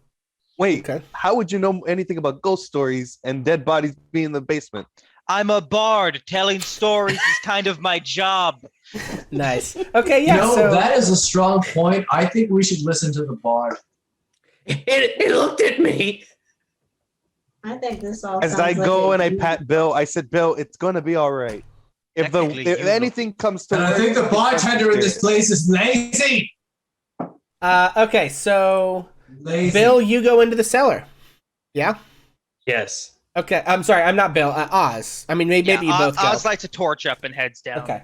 I'm gonna go with Oz. on Actually, this as one. soon as Oz Actually, gets wait, down no there, torch, because it's an ale cellar. There's probably some oh, I mean, there's some old kegs and stuff, but no, there's nothing super fun. But, no. Okay, But as soon as Alice is the first one down, as soon as he gets down, the trapdoor slams behind him. oh, this All right. is conjuring rage. bullshit. Bill, Okay. come and help me out with this trap door. All right.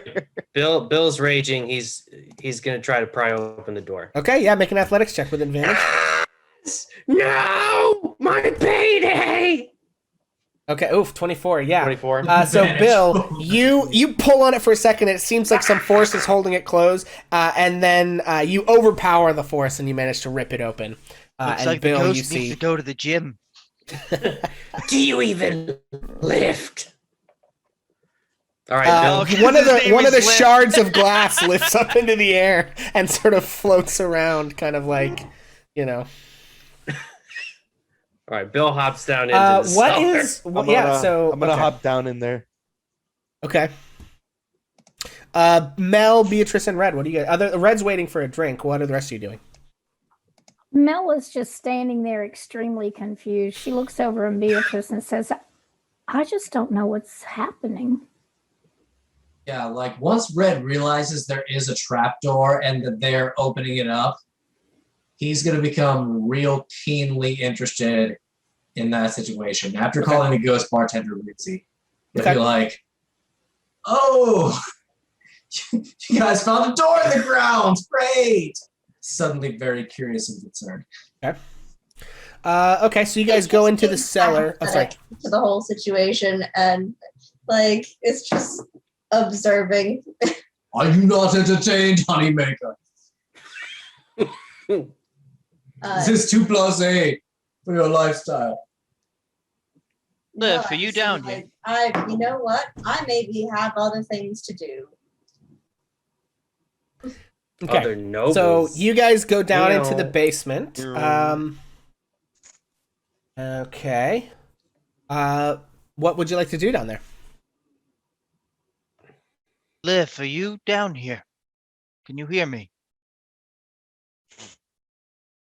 I mean, If there are any spirits in this basement, please speak into the torch. Hey, Phil. Philip? While they're doing that, Mel is going to start to pick up the pieces of the broken mirror and lay them on the bar. okay. Oh, cool, the puzzle. Yeah. I think this is how this is going to go down. Mel, when you step away from the rest of the group, out of nothingness springs the homeboy, and he is going to attack. I would like everyone to roll initiative. No.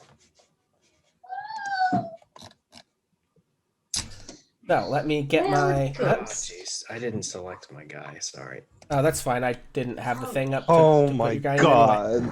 god. All right. Are you kidding me? I have a +5 and I rolled a nat 1. Oh, goes first, gently. Ouch. You gotta be kidding me. At least who am I missing? Hold on, I have. Why are all my bros that goddamn low? I like that I rolled a nat 1 and I'm still higher on the order than Arlo, who rolled a 2. he Okay. should be last. Okay, so and I think this thing does have surprise for this first round because it's hopping out of nothingness to attack Mel. And let's pop over to. I should go over to the map so that people can see what's going on. Okay, and let's see. This thing is going to attack. That is a 12 to hit Mel. Well, that's her armor class. Okay. So Mel, you take 8 necrotic damage.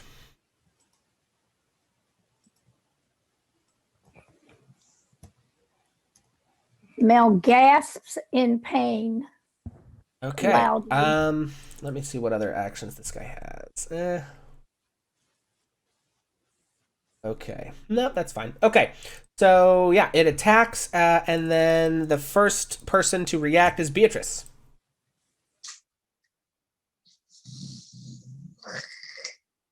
Nah. Let's do the thing with the shooty shoots, I guess. Okay. Take this off of here. I can put hunters. Hunter's Mark is a bonus action. Yes, Somebody- Hunter's Mark is a bonus action. You could do Hunter's Mark and shoot it in this round. Cool. I'm gonna do that. Okay. Yeah, Alright, go for it. Whop. So you Hunter's Mark it. We're gonna give Hunter's Mark. Let's do that for now. There. Okay. Okay. So you cast Hunter's Mark. You'll need to make your attack, and if you hit, then you'll do the extra Hunter's Mark damage. Okay. 14 hits. Yeah. Yeah. Nice. Oh. Okay, so that is 8, which is 11. As this thing is incorporeal, your arrow passes through it, but you can see as it passes through it, like a little bit of its like essence kind of like splashes out into like ectoplasm on the floor, like solidifies as it is separated from the body of the ghost. And this thing does take damage. You get the sense it probably has resistance, but it still hurts it. So that is going to be, there we go. Okay, and then Bill, you're up. You hear from upstairs. I believe Mel said she cried out or something. He did. Is Bill still raging technically, or do I have to no, restart I think that? we gotta Okay. restart. I think it's been too long. That's fine. I rage. Okay. Classic. Yeah. Classic first start to the barbarian turn. And I'm going to run 5, 10, 15, 20, 20 feet. Okay. And I'm going to slap this ghost with a hammer. Yeah, go for it. All right, here we go. I thought he was in the basement. I'm confused. Yeah, he ran up out of the basement. He ran up the stairs and Oh, came up okay, out of the so hatch. it's close enough, Bill's even though man it's masher. okay. Okay, well, that is a 10, so a 10 does not quite hit. All right. Well, that's Bill's turn. Okay. Let's see. And then next up is Mel, yourself. Okay, Mel is right at the guy. She's hurting. Her hands fly out. And if anyone were in the room and were looking at her hands, it would appear as though two of those like hand buzzers, one in each hand, like you had when you were a kid or whatever, and somebody would shake your hand and it would jolt them. Well, that's what pops into her hand. And she reaches out and tries to grab this ethereal person being, and do shocking grasp. Yeah, go for it. Okay. Where am I? 13 hits. Okay. Yeah. I don't think the Spectre's an initiative. Oh. Yeah, I think I accidentally screwed that up. Okay, it had been at an 8, so I'll just put it back. Okay, so that's 5 lightning buzzing damage that she does on it. Okay. Okay, so it will take... Okay, yeah, so your hands, you unleash the shock into this thing. As with the arrow, it doesn't seem super affected by it, but you can tell, again, some of its ectoplasm, sloughs off onto the floor. She would also scream at him and say, "Why are you doing this?" to the Spectre. Okay. All that it does is sort of grimace its face in rage as it... Oh, also, Mel, I need you to make a DC 10 Constitution saving throw for me. Nope, you rolled a D10. I need you to make a Constitution saving throw. Oh, I'm sorry. The DC of that save is Yeah, 10. right. Yeah. I misunderstood what you That's said. okay. I just, okay, I'm doing Constitution saving throw. Oh, that's really good. Okay. Yeah, so that does not happen to you. And this thing is going to attack again. And let's see, it can't really get to Beatrice. Ooh, that's fun. It is going to sink down through the floor. Right in front of you. Hey, how you doing? Oh, no. It is going to try, let's see, I'm going to roll a D2 and see which one of you guys it goes for. No, you know what? I think Oz has called it the wrong name too many times, so it's going to go for Oz. So that is an 18 to hit. Take a guess if that hits. No, it hits. And then that is going to be 11 points of necrotic damage, and I need a DC 10 Constitution saving throw. DC 10 Constitution saving throw. Here we go. 16. Okay, yeah. So nice. that Oh saves. my god. Okay, and then that brings us to Redbeard.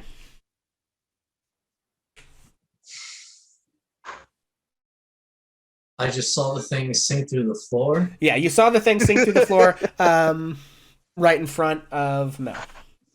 Oz screams down is when this thing hits him. He definitely he talks a big game, but he screams like Try to hop over the I bar. love that. You're not supposed to call it by the wrong name now. Look what it's doing to you.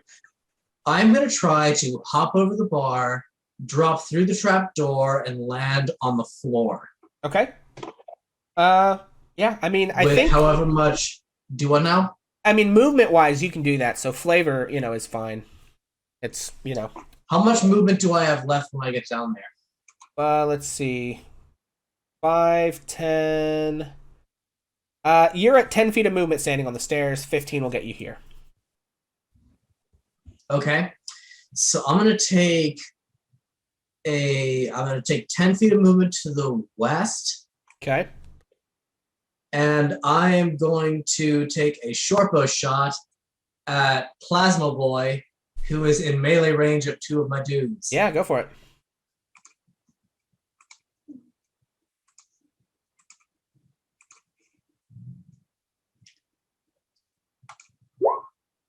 $18 hits. 18 to hit. And you will get sneak attack from your buddies. So that is Oh 10. God, 10 altogether, I guess. Okay. Yeah, as above, your arrow shoots through the thing, and the ectoplasm goes. Of course, it seems to have resistance to several damage types, but you guys are starting to make a dent in it. You can see that it is beginning to, its form is becoming wispier and more see-through as all of this happens, and that brings us to Oz. Oh boy. All right. Oz terrified. Like this arrow flies over his shoulder. He's very badly hurt. Just in kind of a panic. Brings his hand back and is like, "Get out of my bar!" and slams his hands together to cast Thunder Wave. Nice. Excellent. Go for it. That is 7 thunder damage. Okay, con save, DC 14. It's a 15, so he passes the save. Damn it. So 7 would half down to 3. And then it has resistance to thunder damage. So that makes it... Resistance to thunder? Oh, man. That makes it 1? No! Brutal. F. I'm gonna die! F. Oh, man. You just did. Get him. He'll be stubborn, but we'll get him. He'll be fine. Yeah, there it is. Okay, so that brings us to Arlo. Well, main characters. He'll be fine. It's a ghost, right? It's a spirit. Yes. Magic! Bill, you gave me a healing potion, didn't you? Bill Yes. gets Mel a healing potion. She doesn't have it on her list.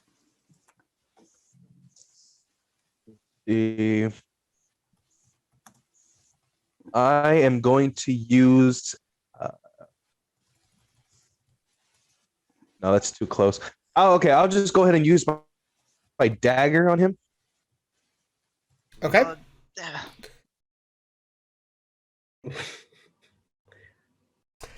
Okay. Unfortunately, an 8 does not hit. I think you probably still have inspiration. I don't know when. Did you use it already? No, I still have it. Okay. I mean, you don't have to use it. If you don't. It's hard on that one. No, I won't use it yet. Okay. Yeah, I'll hang on Okay, to it. and that brings us back to Beatrice. I don't even know if I can make it down to the thing. 5, 10, 15. 15 feet will get you on the stairs. I feel like you don't really have line of sight from the stairs. Well, I guess I'd let you lean out, but 20 feet will get you to behind Arlo. Yeah, you have more than 15 feet of movement, though, right? You're a human. Yeah. Yeah, so move you 30 have, feet. 20 feet will get you to behind Arlo, and you can move through their squares, but you may take a tax of opportunity if you move out of its range. So, up to you. All right. Well, I have my first part on it, so I'll go down here.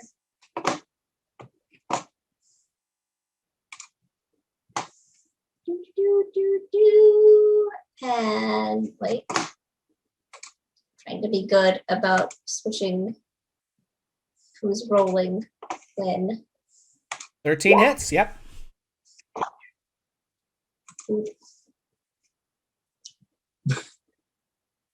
That's not poking, that's hitting. Okay, okay, and then you also get your Hunter's Mark damage as well. Don't forget. Oh, do I, how do I do that? Do I You just hit the spell again. Oh, You don't have okay. to take any more slots. You just hit it and it'll roll. Oh, gotcha. Okay, so let me do that then. Okay, so that is that for the damage. And that, okay, yeah, so you launch an arrow into this thing, and it is looking very, very wispy and almost completely ethereal at this point. It's just like the faintest impression of the ghost. Yeah, okay, so it may not get a chance to do anything else. Okay, Beatrice, Bill, you're up. Bill is screaming at the floor and pounding on it with the butt of his hammer. Okay. That's Bill's turn. All right, that is Bill. Mel, you're up. Okay, Mel runs over to the basement hatch and it's open now, right? She's looking down, but she just sees people and no monster. Like she can't see this thing. Yeah, well, if you get to the stairs, which is this square right here, you probably can't, like, because the way the thing sort of overhangs, you maybe could, like, lean and look around and see it, I guess. But you probably can't really attack it from there without moving through other people's space. Okay. So that was... Okay, to get but can there I was see, 15 can I feet, see yeah. Bill? Not Bill. Can I see Oz and the trouble he's in? Yes, you can see Oz. Okay. Just Mel cast a sees spell on it! Oz, and he's like in terrible shape, right? And she would know that. Oz is one hit away from death. Okay, Mel reaches in that and How grabs. does Oz have 12 hit points? You're level 2. No, Oz has 17 hit points. But if I'm remembering right, specters kill as soon as they drop someone to 0. No, you have to actually kill them with the life drain. Like, you have to fail the saves to the point that your max HP hits 0. Right, so it's not... I think Wraiths kill insta-kill. Okay, I was panicking. I was like, I'm going to fucking die in this basement Goodbye, from Oz. a CR1 monster. Well, Mel seeing the shape that Oz is in and knowing what they went through in the last place together, she reaches into the pocket of her wraparound skirt, pulls out the healing potion, says Oz, and if he turns and makes eye contact with her, she throws the healing potion at him.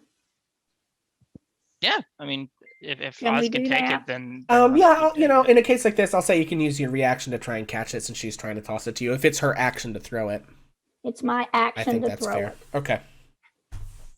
And All I'm right, gonna so step Mel away from throws Oz a healing potion. do I get to take it right now? Or I don't think you can drink it right now. Because if no. I can't take it, then there's no point in me having it because I have healing magic. Is drinking a potion a bonus action in this campaign? That's what I typically do, yeah. But Bard, do you have a bonus action? I can't use my bonus action unless it's my actual turn. Yeah. Well, anyway, I think here's what's going to happen. So Mel throws, Oz catches it, and the ghost is going to disengage and fly up through the ceiling. And it comes out 1, 2, 3, 4. 1, 2, 3. It comes out right here, and then it continues flying up through the ceiling and disappears.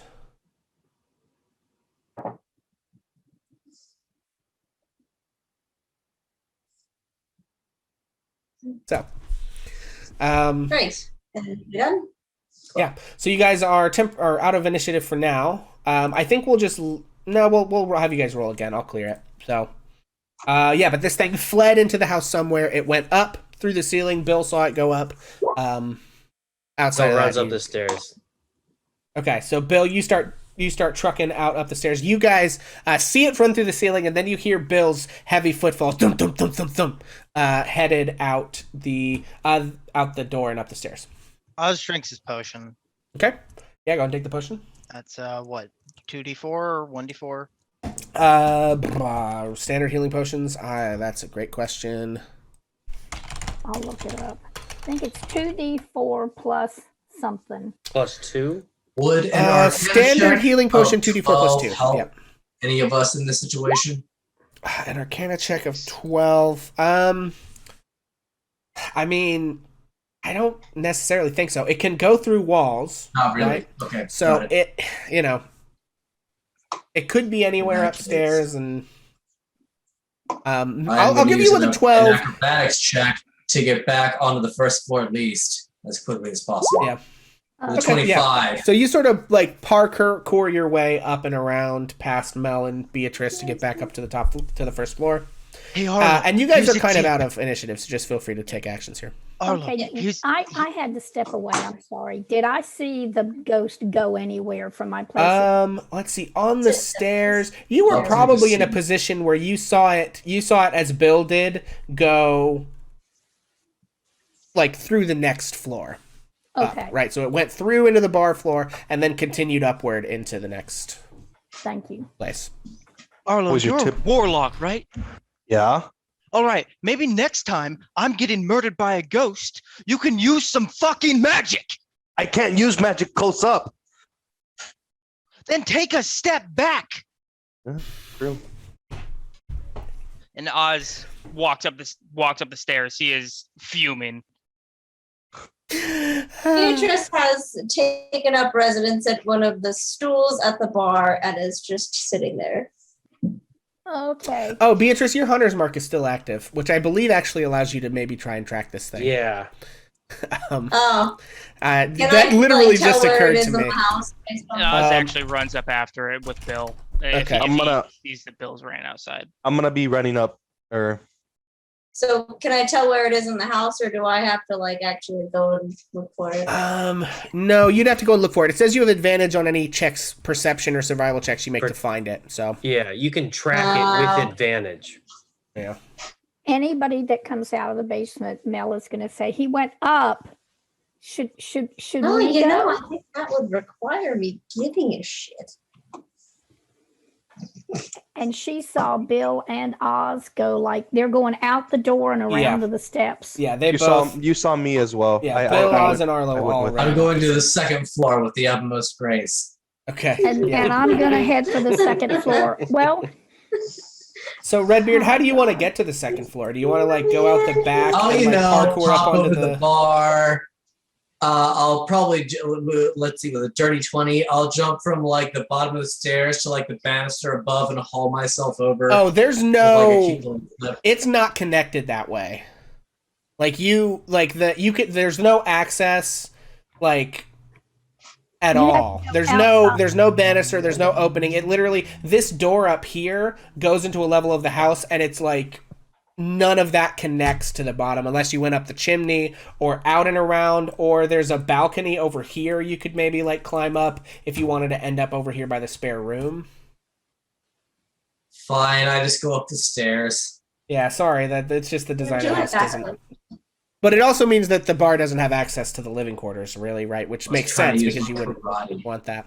Okay, so yeah, you guys go up to the common room. Mel's going to follow and do it too. So she's going up to the second floor also. Okay. Yeah, so you guys we go were into the like, common we all room. ran around the building. Is that what you're what saying? Yes, and what I was going to give you with your Arcana check, Red, you're not sure if the ghost can actually go invisible anymore at this point. It's so weak that you feel like if it dissipates its form, it may never come back. So you have a feeling that whenever you find this thing, it's just going to be visible to the naked eye. So Got it. okay, and Redbeard went up there as well. Yeah, so you guys go to the common room. No ghosty. No kicks in the door to the hall. Hey, Phil! No ghost. I'm gonna open the door to the den. I Okay, saw him come up here. No ghost. I wonder if he's going to the Phil, tower room. don't be a bitch right now. Mel's heading for the stairs that go up, and that's in the hall, right? Yes, the stairs up are right here in the hallway. Well, she's going to go up the stairs to the next Okay. floor. Are you guys gonna let Mel go first? No. No, I know Mel Bill goes probably ahead of her. wouldn't think about that, but the rest of you might. Well, that's where Mel was headed, so you'll Okay. have to get ahead of her and go. Okay. All right. So you guys are headed for the tower room, yeah? Yep. Okay. All right. So Grieving to start, and then I'll go. we'll just. Oh no, this is all. Okay, you guys are down below. Okay. Okay. So the tower room is the one behind this door. Who is opening the door? Bill will open the door. Okay. Bill, you open the door and you see in the tower, yes, indeed, the ghost is there. So let's go ahead and roll initiative again, if you wouldn't mind. I found you. Not in my tower room. And I don't think anyone is surprised this time because you were all on the lookout for each other. Christ. Am I rolling initiative even though I'm not the power player? Just. Oh, whoops. Okay. That one was me.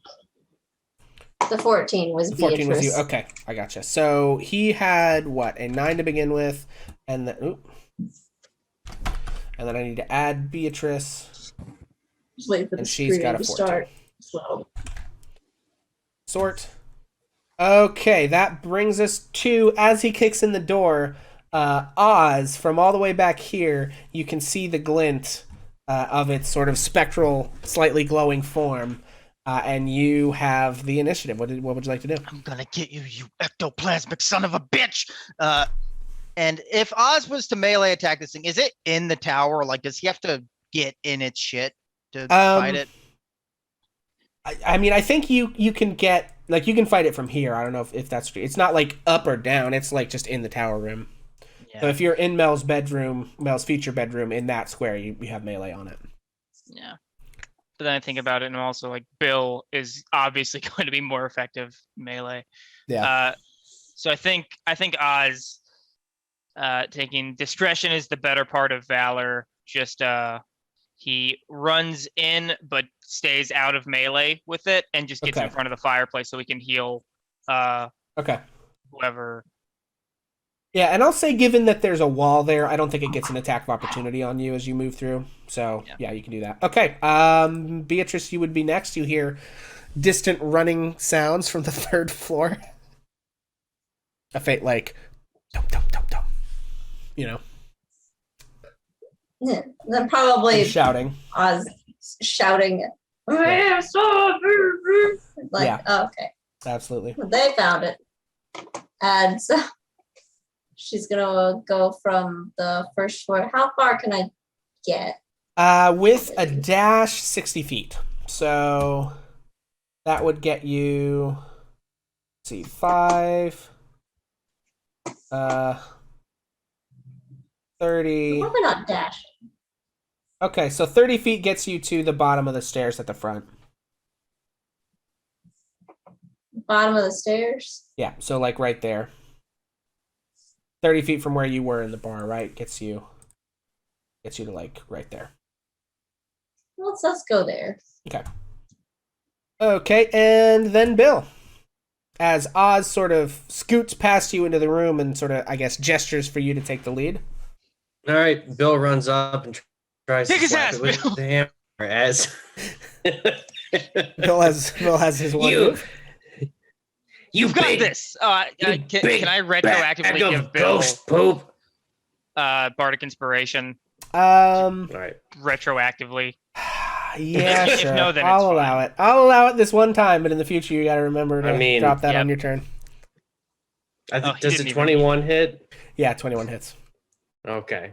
That didn't really matter either way. Okay, go ahead and roll damage. I'm not raging, so it's Good just it's just 14 halved, I guess. It'd be just no, a it's 10. just the 10.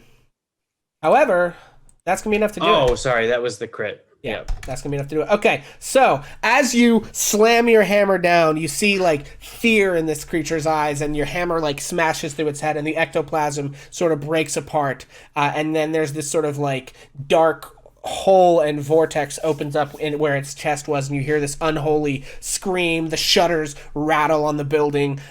Beatrice, you can see like the front door is like opening and slamming, and like bottles and chairs are being thrown around as this thing gasps out one final dying shriek and then vanishes in a puff. And there's a little puddle of ectoplasm on Mel's carpets, or on Mel's future floor. And you hear Mel scream when she heard the sound of, I'm sure, the hammer slash through it and hit the floor. And she takes off running. Don't mess up my tower room. As Bill flicks off a little bit of the ghost goop, you can hear him mutter under his breath, Troll Skull Manor is under new management. Oh, man. Okay. How injured is Mel? Because I know the ghost hit her. Mel, she looks about half as healthy as she is when she's in good. She's about down 50%. Oz cast Cure 18, Wounds 16. on her just as like a. I'm sorry that I was so irrational. It's not every day you get your Well, ass kicked by a thank you, ghost. Oz. That's very nice. And what happens to me? I get 9 back. Yes. Oh, boy. Well, I actually only need 8, so hot diggity. And Oz does the hum. He doesn't spit wine on her this time. And Mel is going to push past Bill and into the tower room to see if anything is damaged. She's going to. I mean, there's a big nick in the floor. Yeah. Mel, now I'm going to need. I mean, Bill, now I'm going to need a rug. It's okay. Big Blue will take you shopping. Yeah, Hi. I'll go ahead and take you shopping, Mel. I look over to Oz and I say, Oz, I'm sorry. I'm still brand new to being a warlock and all. But the thing is, it's just that I didn't know that I can use that kind of stuff to the spirit. Don't worry about it. And Oz just steps out of the room and walks down the stairs. Okay. Heads towards the bar. Okay, well, with Beatrice that, around that time is like not going to be there. Actually, she's probably just going to be heading back home. okay. Seems like Yeah, it. and with that, folks, you have successfully de-ghosted Troll Skull Manor. We didn't have to pay no clerics. I honestly would have paid to avoid that.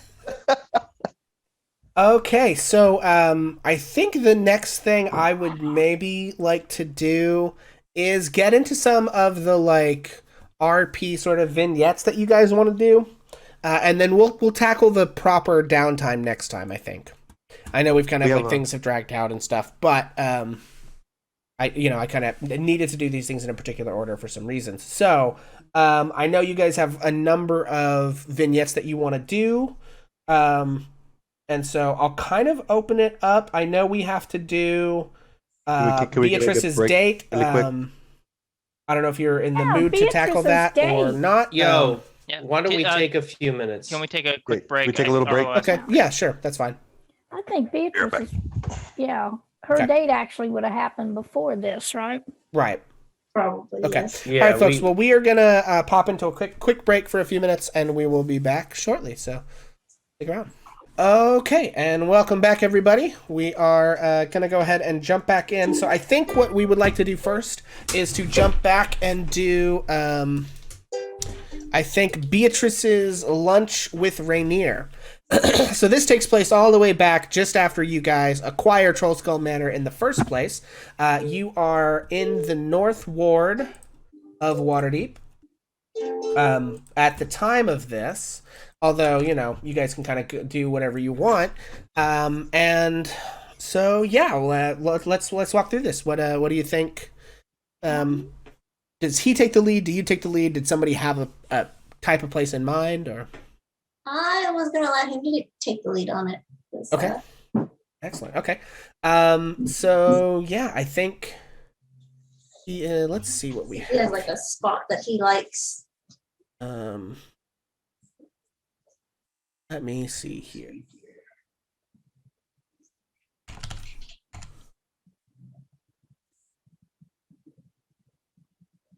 Let's see what's around where you guys are. Troll Skull Alley.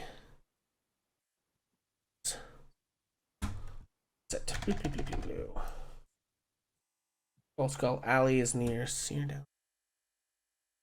Just off the high road. Okay, there it is. All right. And let's see.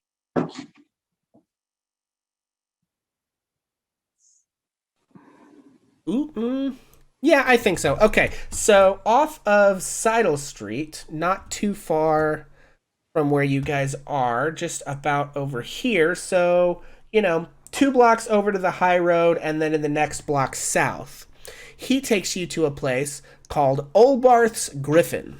It is a luxury inn. It's a very fine establishment, and you guys are seated in.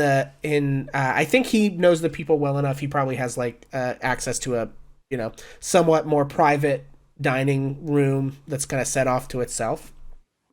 And he says, "Right, I hope this is okay. I don't know what you're in the mood for."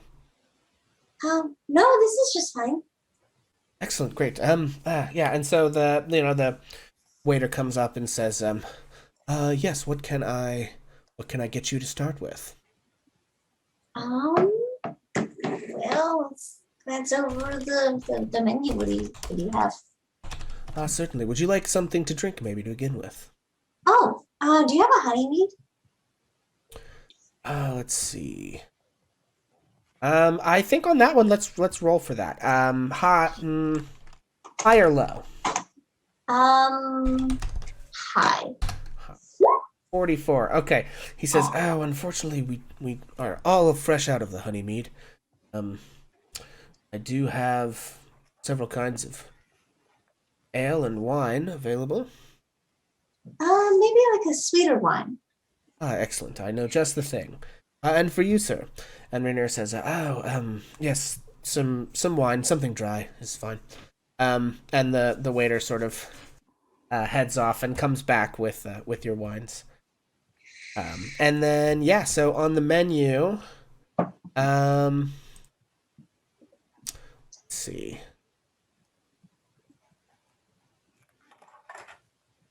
Okay. Yeah. So you can see this is pretty interesting. There is pickled duck and whey cheese. There is baked trout with garlic and raspberry tart. There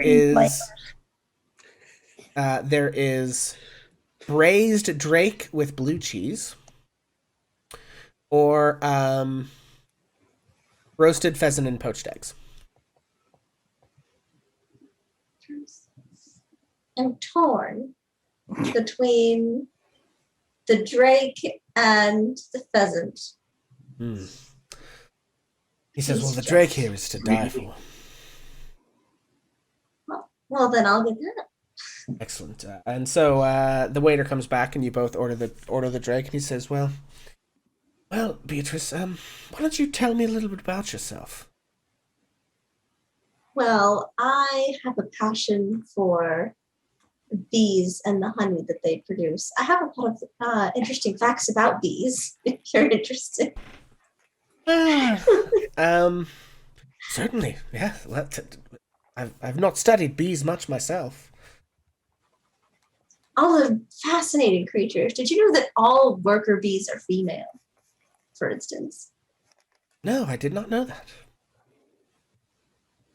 Yeah, and they can produce a teaspoon of honey, about 5 grams in their entire life, each of them individually. Wow. So any substantial amount of honey represents the life's work of a rather startling number of bees. Oh, so many. And they're we just not really that hostile bees. scoop it out of there. We do. Could you imagine having your whole life's work just ripped away from you like that? I suppose so. But it is actually their vomit, so they're probably a little happy to get rid of it. I would be. If I vomited all the time, I would think that. Interesting. Somebody would clean and as you're talking about vomit, they bring the braised dragon, and it has this sort of like orangey tart sauce on top of it draped over the meat. It smells delicious, but it's also very reminiscent of vomit.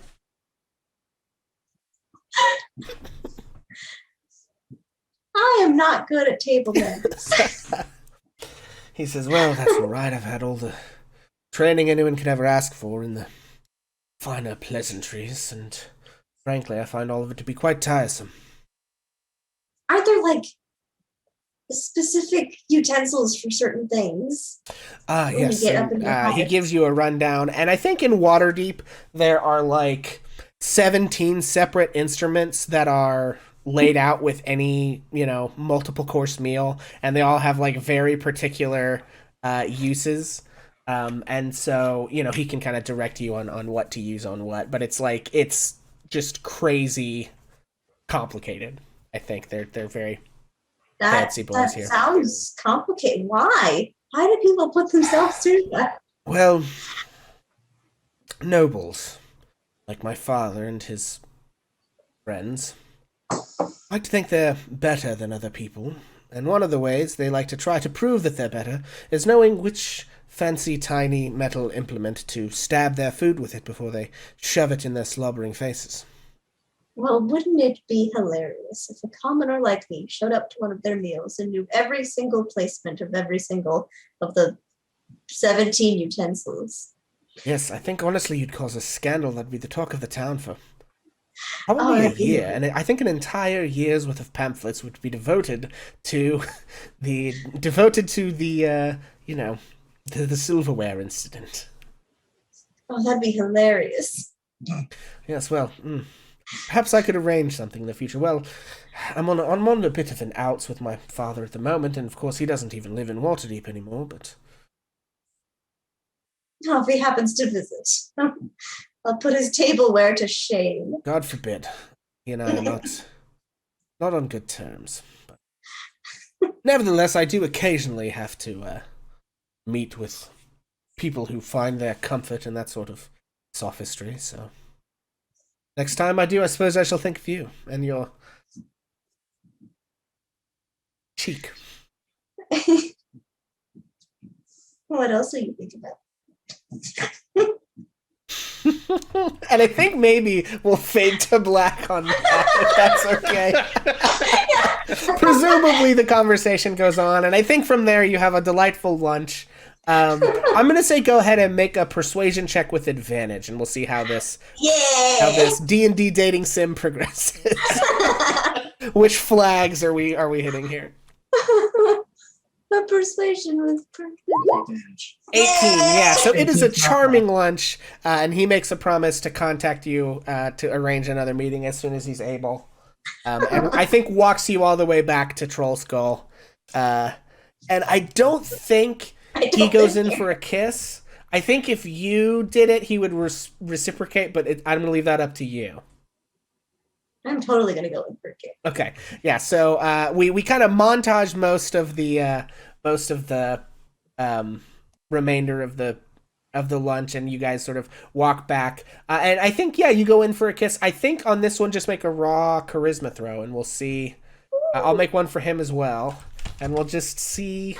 Not a saving throw. We'll just roll charisma. for not a saving throw, just a raw check, and we'll I'm not roll even on the for right. we will roll for steamy. I think is what we will do. Roll for steamy. It's not a save. It's you Oh, click on the I ability. click on the ability. Yeah. Okay. Right there. Yep, right where. Yes, okay. Okay, he rolled a 4, so I think you really kind of take charge here, and I think he's a little bit taken aback by it and doesn't exactly know what to do, and I think you can describe how you head into the house afterwards or whatever if you want.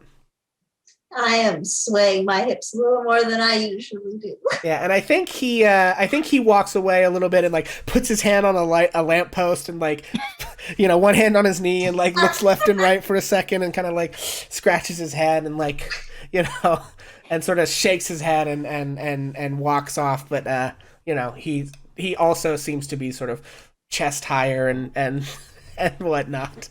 So, okay, and I think that is our successful date with Rainier Never Ember.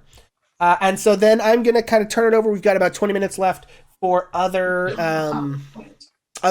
vignettes you guys would like to do.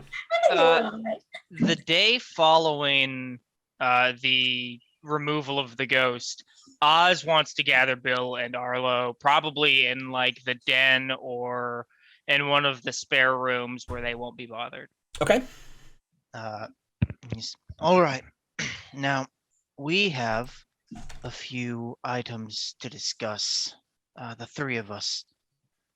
Now, does anyone have anything they'd like to bring to the table before we get started? I'm just waiting to talk about the big money. We will get to that very soon. Arlo, do you have anything? Fortunately not. Not that I know of. All right. First things first, the elephant in the room. We are co-workers with a cop. That's always going to be like that. But yeah, go ahead. Yes. I know they've got their like semantics. They're not the city guard, but they enforce laws. They're just cops with extra labels. There's just more duties on them. Bastards, the lot of them.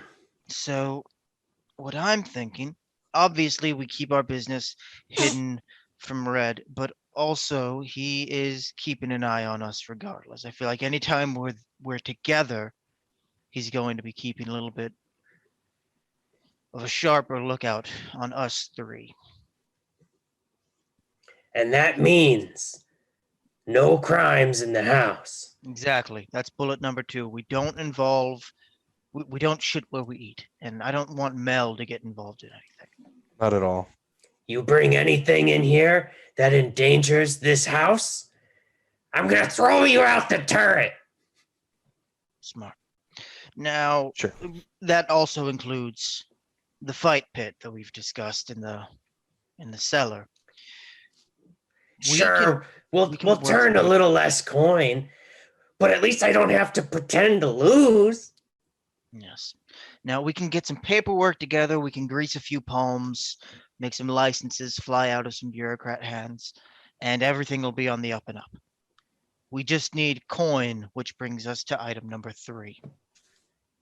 I have a very big job that I will need your assistance with.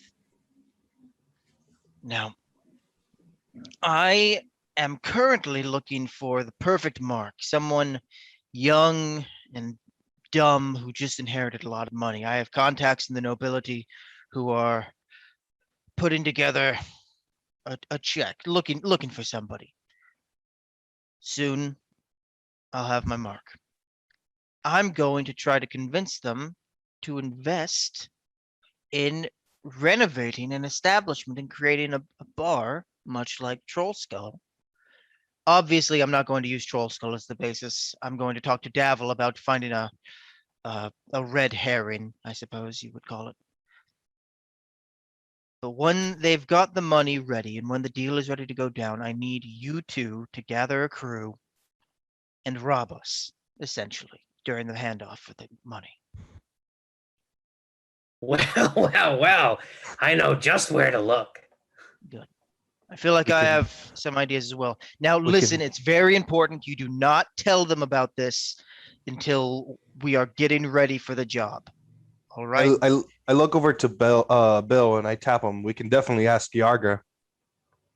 Oh yeah, that's the first stop, Big Blue. We keep everybody out of this until it is time to do the work. What were we talking about again? Okay, good. Get your fine. head in the game. Ah! Now, this will probably take the better part of a month to put everything together. So I'm going to be a little bit preoccupied for the next month. But I wanted to make sure you two were knowledgeable. We keep this away from everyone. This will give us more than enough money to renovate the entire manor. And maybe a nice little pad-in for our wallets as well, Well, definitely we got to give something for Mel, naturally. especially since her house. Don't worry, I'll make the robbery look real convincing. Just watch the face. It's the moneymaker.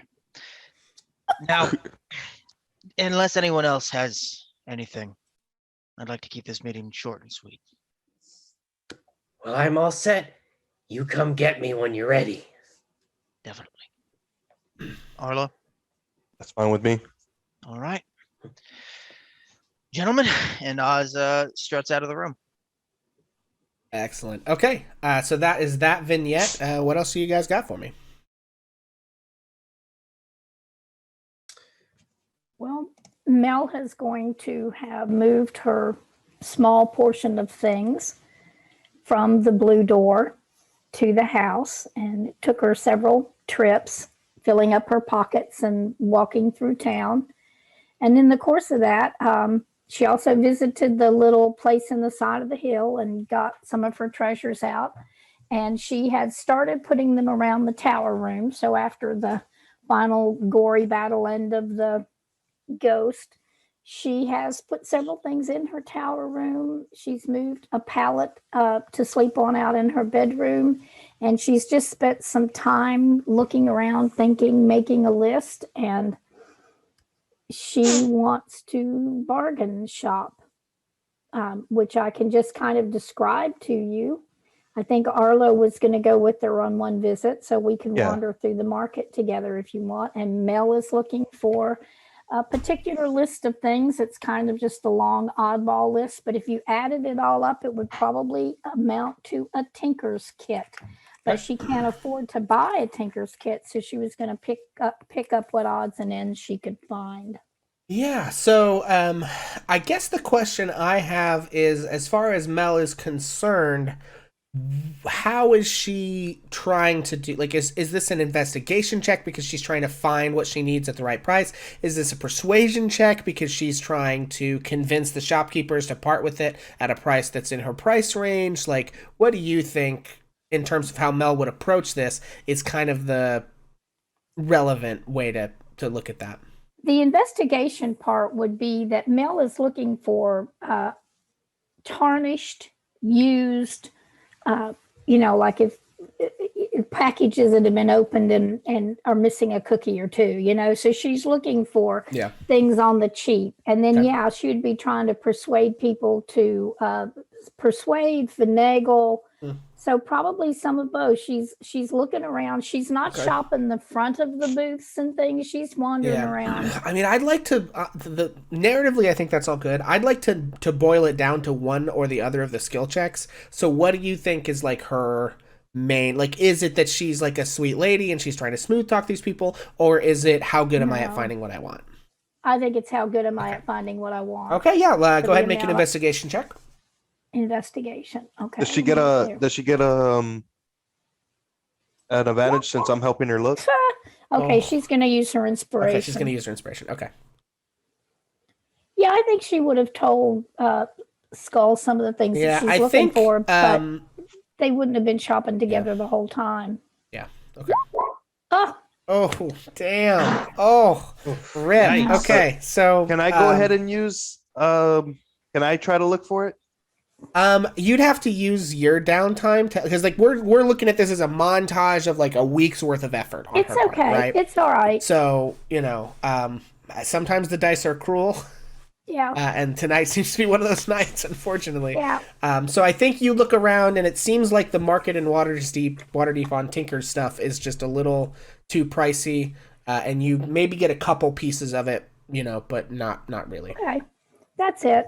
And Mel, but you guys, I think if you wanted to go ahead and do the vignette, because if he's accompanying you, I think there were conversations you wanted to have in that process. Well, you would just have seen, Arlo, that she was really apparently not very successful and only found a couple of little oddball things she stuck in her pocket, shrugged her shoulders and said, I don't think I can do much now. It's more than I can afford, Arlo. I'm ready to go home. And she starts heading. Well, I wanted to know what's one thing that you really wanted to buy.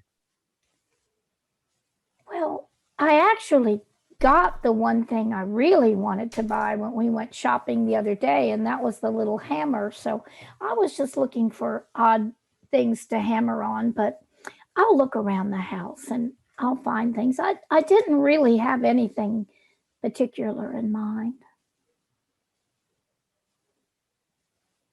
Okay. Just wanted to make sure. So, I mean, I don't mind buying some things for you. Oh, that's all right, Arlo. We need to get together money, I think, maybe for the house. So, I'm good. Did you see anything you wanted? No, just a bunch of sticks. Sticks? Yeah, I need a brand new staff, but I don't have to worry about that until later. Oh, I'll keep my eyes open. Thanks, Mel. All right. Well, I think I'll just head back to my tower room. I'm getting things set up the way I really like. I found some good sticks in the hillside where I had my little place. I found a bunch of sticks and I found some rocks too. Do you ever look at rocks? Depends what kind of rocks. Well, rocks. Rock. Clean Mike's room. Magic rock. Clean Mike's room. Like rocks like diamonds? or rocks, Oh. just like rocks, as in the ground rocks. Oh, well, I was talking about ground rocks. Do you look for diamonds? And I showed her my ring. You mean like this one? Oh, that's pretty. I didn't know you wore a ring. I never As- noticed that. As you Skull. can see, like an emerald kind, like glistening in the sun. That's really pretty. Where'd you get that? He said My yes. my wife gave it to me. You have a wife? Yeah, but that's something I don't want to talk about right now. Well, We can where is definitely talk she? in the sea. She's a pirate. Your wife is a pirate Yes. on a boat, like riding, sailing all over the ocean, and does she shoot at people and get treasure? She has her own fleet. Yes. I'm starting to talk loud, so you might want to shut me down. Oh, I think that is absolutely fascinating. Or I have never known anybody who knew a pirate. That's like the neatest things. I'm oh wow. I would want to be there. Why aren't you with her? She does her own thing while I do mine. We kind of separate. Well, since she's her own captain, I'm not gonna shut you down. I'm just gonna let you say it. I mean, that doesn't really There's matter to Your me. wife is the captain of a pirate ship? Does everybody else know this? No, not at wow, all. this They do now. They do. Now. Well, Out of character information. Don't metagame. Oh wow. How did you meet her? Well, I was a pirate myself. I went with when I was younger, how should I say? I left my house when I was about 15, made a friend that was a captain, and well, we've traveled around the world and we've stolen a lot of loot from everyone else. But Oh, we were docked Arlo, in this can one you little teach town. me how to be a pirate? It's been a while. Oh, that's like totally cool. I'm going to pretend like my tower room is like the ship of my pirate ship, and I'm going to practice, and I'll be like, I'm a pirate. What do pirates say? What do pirates say? Tell me something a pirate says, Alec. I don't remember very much. Honestly, it's been about like 6 years or so. How many? They say, Flush, I like- avast. Blushing, How and many you can years? see like the red of the dark skin that I have. I don't. He's not very 6 comfortable years. talking about his pirate life. Well, I think that's very interesting, Arlo, and I want to tell everybody, and I want to hear the stories, and oh my gosh, I want to be a pirate now more than anything. Let's become pirates, okay? Forget all this other stuff. I want to get on a ship and sail the ocean blue and maybe steal things. This is exciting. If we're lucky enough, my wife will give me a boat. Well, or we'll steal one ourselves, Arlo. Oh, this is like the best. No, there's no Okay. need for Oh, stealing. God. What is I'm Arlo gonna getting go home roped now into? and tell everybody. Okay, let's go home right now and tell everybody. I don't know about telling everyone as we're walking away. yeah, I think that's a good We're place all to. gonna be pirates. Uh-oh. Arr! Campaign. I think my internet New took a crap. campaign. Hang on, folks. Hang on. You guys, I don't know if you guys want to have a side mission of my stuff. Yeah, I think we'll kind of draw that vignette to a close on. Sorry, I think we went dark for a second there, folks. But I think we'll draw that vignette to a close on the on Mel shouting how she wants to tell everyone that they're going to be pirates now, and Arlo trying to be like, no, we shouldn't tell everyone. And I think We that's where we'll shouldn't kind tell of anyone. draw that out. Any other? We've probably got time for one more vignette if anyone wants to throw anything at me. It was supposed to be. Redbeard is making an attempt at investigating the missing Beatrice mentor and also the family name he got out of the cult people. That's like the back burner thing. So Okay. I'm really more interested in finding leads on Beatrice's mentor I am going to start probably by investigating the in-laws a bit. Yeah, we can go ahead and do that. So looking at the in-laws. Okay, so, and you guys can both decide if Beatrice is, sorry, go ahead. Am I there for this? Yeah, so that's what I was going to ask. Like, I think that's what Beatrice wants to be up to for her downtime, and you're helping. So I think, Beatrice, are you trying to use all of your downtime towards that end, or just like a little bit of it? And Red, what about you? Like, how much of your energy are you putting towards this? Because it's like, I basically want to boil this down to, I think, 2 checks, and I'll decide based on how you guys describe how you would go about doing this, like what the DCs are and which particular skill checks I want to do, who has advantage, etc., etc. We went on a date, and then he said he would call me or reach out. Okay, so if Beatrice is busy courting Rainier, I will be doing this more or less on my own. If she can split her time between the 2 things, I will get her help as much as possible. I'm gonna let Beatrice. Yeah, I'm gonna let Beatrice make that call. Beatrice, like, how much? So Beatrice. Yeah. Like, is this your primary concern? We went on a date, and then he said we went on that date, and then he said he would reach out. So I'm just waiting for him to reach out. So in the meantime, I guess the real question is, does Rainier reach out? Like, how much does Rainier try to occupy?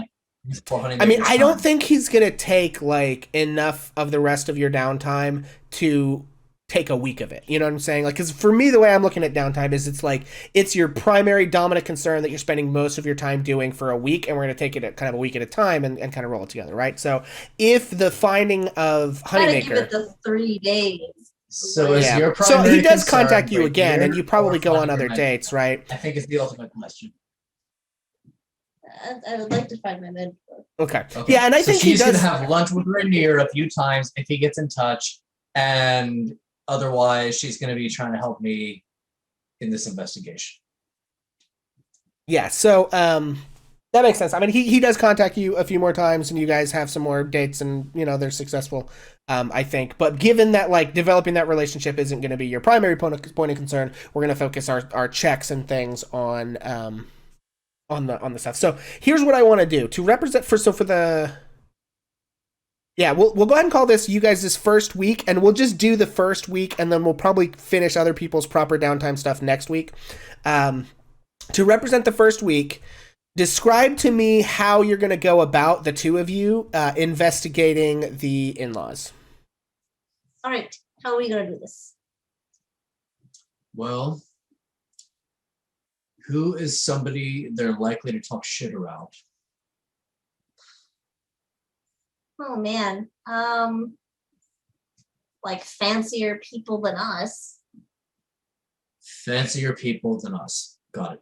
Okay, so my goal is gonna be to like, if the in-laws are having like any kind of like gathering with their friends or whatever, and by friends I mostly mean like other rich people, I'm gonna try to slip in disguise and make like shitty jokes about the beekeeper, vaguely expressing like that I'm more or less glad he was gone because he was like cluttering up the street and making the place smell of bees or something. I don't know.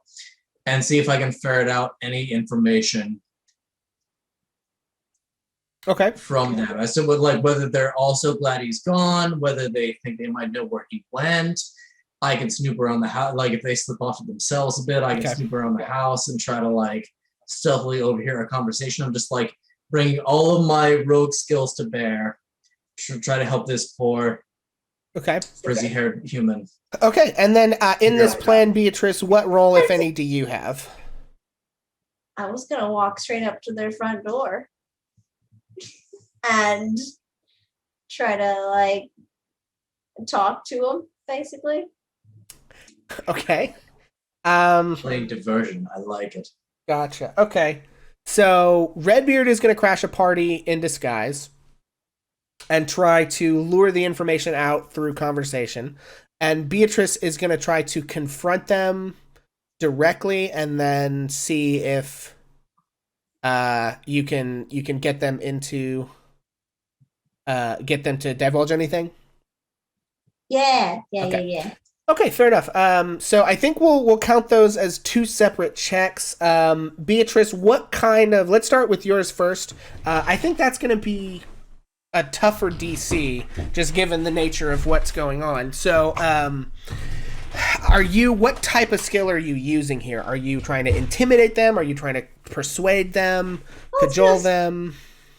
You have +2s to all of those things. So It's gonna start out as a persuasion.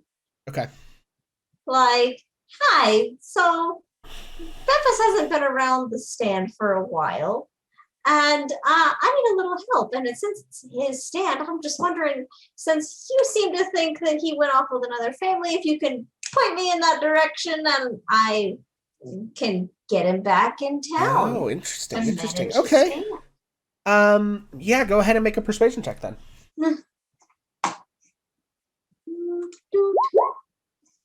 Oh, 20. Okay. Filthy 20. Yeah, so I am going to need you to make one more check for me. Make an insight check. Okay. That's not as great. Nope. Oh, okay. It's not terrible. Well.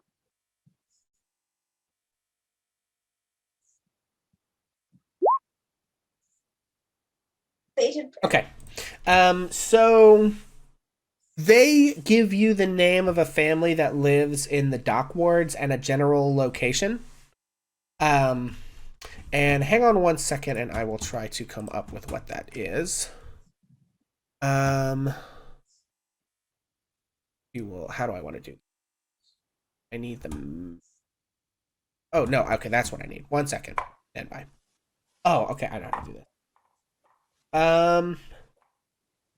Yeah, so they give you the name of a family that lives near Dretch Lane in the Dock Ward, which is just at the foot of Mount Waterdeep. And then Redbeard, I would like to handle yours. I think your main skill probably is going to be what? Deception here? Well, first, I guess if you're making a disguise kit check. So it's, yeah, I tried to click disguise kit and it didn't really You're do on mine. anything. Okay. You're on mine. Right, but I tried this on mine earlier and it still didn't work. Let's see. Yeah, I think disguise kit is going to ask you An attribute. which attribute to use. And so I think we're going to just describe to me how you're going to disguise. Is this like a charisma based check? Is this going to be more like intelligence or dexterity? How good are you at manipulating the stuff? Or is it more about your performance of the disguise? Okay, so here's what I'm going to say. As somebody with a background of urchin, I feel like I've done at least some time observing and or sneaking around rich people as a poor person. And so I'm going to be doing my best to just use my dexterity to mimic their mannerisms. Okay. So I'm going to go with dexterity, if that's allowed. Yeah, I think dexterity is going to be more about how well you're able to manipulate the finer points of the disguise kit, but I can allow that. So yeah, go ahead and make. Basically, the disguise kit will allow you to add your proficiency bonus to it, so you'll make a. Do the rich people in this town wear a lot of makeup and/or wigs? Yeah, kind of. So I'm gonna be using my dexterity to mimic that to the best of my ability, and I'll just hope that they focus on the pump and the wig enough to ignore the fact that I'm a poor kid. So let's see how this goes. Okay. Yeah. I've got like a 15. Okay. Yeah. Okay. I think with a 15, that's enough to get you in there. And then I think I'm going to nail this down to one or the other of two checks. And based on your description, I think you're going to want a deception check, but I'm going to give you the option. You can either focus on trying to bait them in the conversation and make a deception check with it. Or you can try and use your access to their manor house to snoop around and find if there's any kind of evidence about if they know anything. So pick whichever one you think is a better bet and what you think makes sense for the character and the scene, and let me know.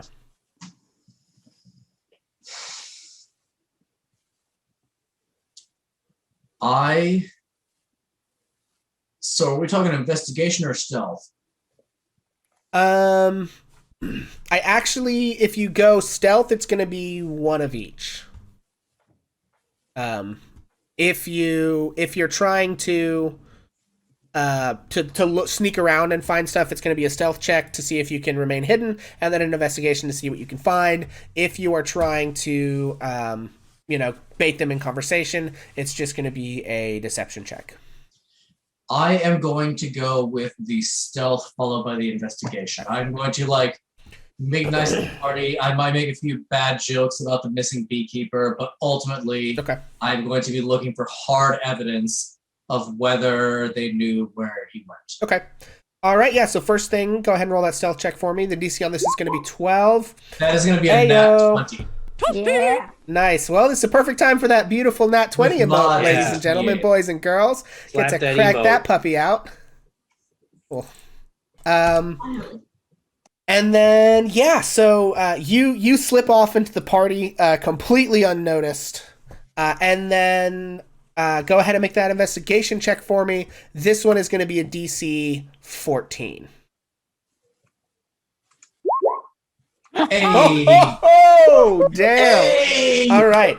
So, and we'll go through this. And so you find hidden in a drawer ransom letters from the Xanathar's Guild demanding 10,000 gold as a ransom for Beppis Honeymaker from his in-laws.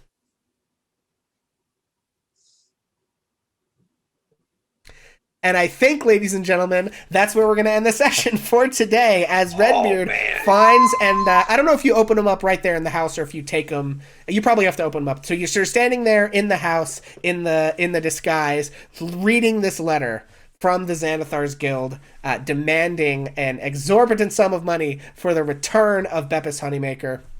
I just want to say thank you guys so much for hanging out with us tonight. We are going to, as usual, go around one last time and kind of just remind everybody who we are and where they can find us and all of that kind of stuff. So once again, Oz. Hi, everyone. I'm Jacob. I play Ozymandias Buckshank Bard. I don't have anything to plug. I hope you had a wonderful time watching. Thank you so much for coming. Thank you, guys. Redbeard. I am Redbeard the Pink. I am playing Redbeard the Gray. And I am flabbergasted. And you can find Redbeard on several social medias. TikTok, YouTube, I have dumped into the chat. I don't know. Search Redbeard the Pink. I'm easy to find. Okay, Mel. My name is Trish. I'm playing Mel. I have a tower room, and when I get a chance, I want to learn how to be a pirate. Come back and see what happens next week. No. All right. And Bill. Hey, y'all. I'm Beast. I play Bill. I can't wait to see what happens because 10,000 gold sounds like a lot. Arlo. Hey guys, my name is Skull. Arlo. I play the Warlock Dark Elf. I do have a Facebook. I do play there. I do play it late at night. Other than that, I mean, I'm really excited about next week. Yeah, excellent. About it. And Beatrice. Hi, I'm Haley Comet. You can find me on TikTok, and my mentor is missing. See what happens in the next episode. Yeah. All right. Excellent. Well, folks, I am Pixel, of course, and we are Ages of Ainor. And thank you guys so much for hanging out with us tonight. And for this silly thing that we do every Friday night. It honestly means so much more to us than we could possibly say that you guys are interested in hanging out for our shenanigans. As always, you can find us on Twitter and Facebook, as well as in our Discord if you're interested in becoming a part of our little circle of folks who love tabletop role-playing games and D&D. And so, thank you guys so much. And we have been Ages of Ainor, and this has been Waterdeep Dragon Heist. And you can have a good night.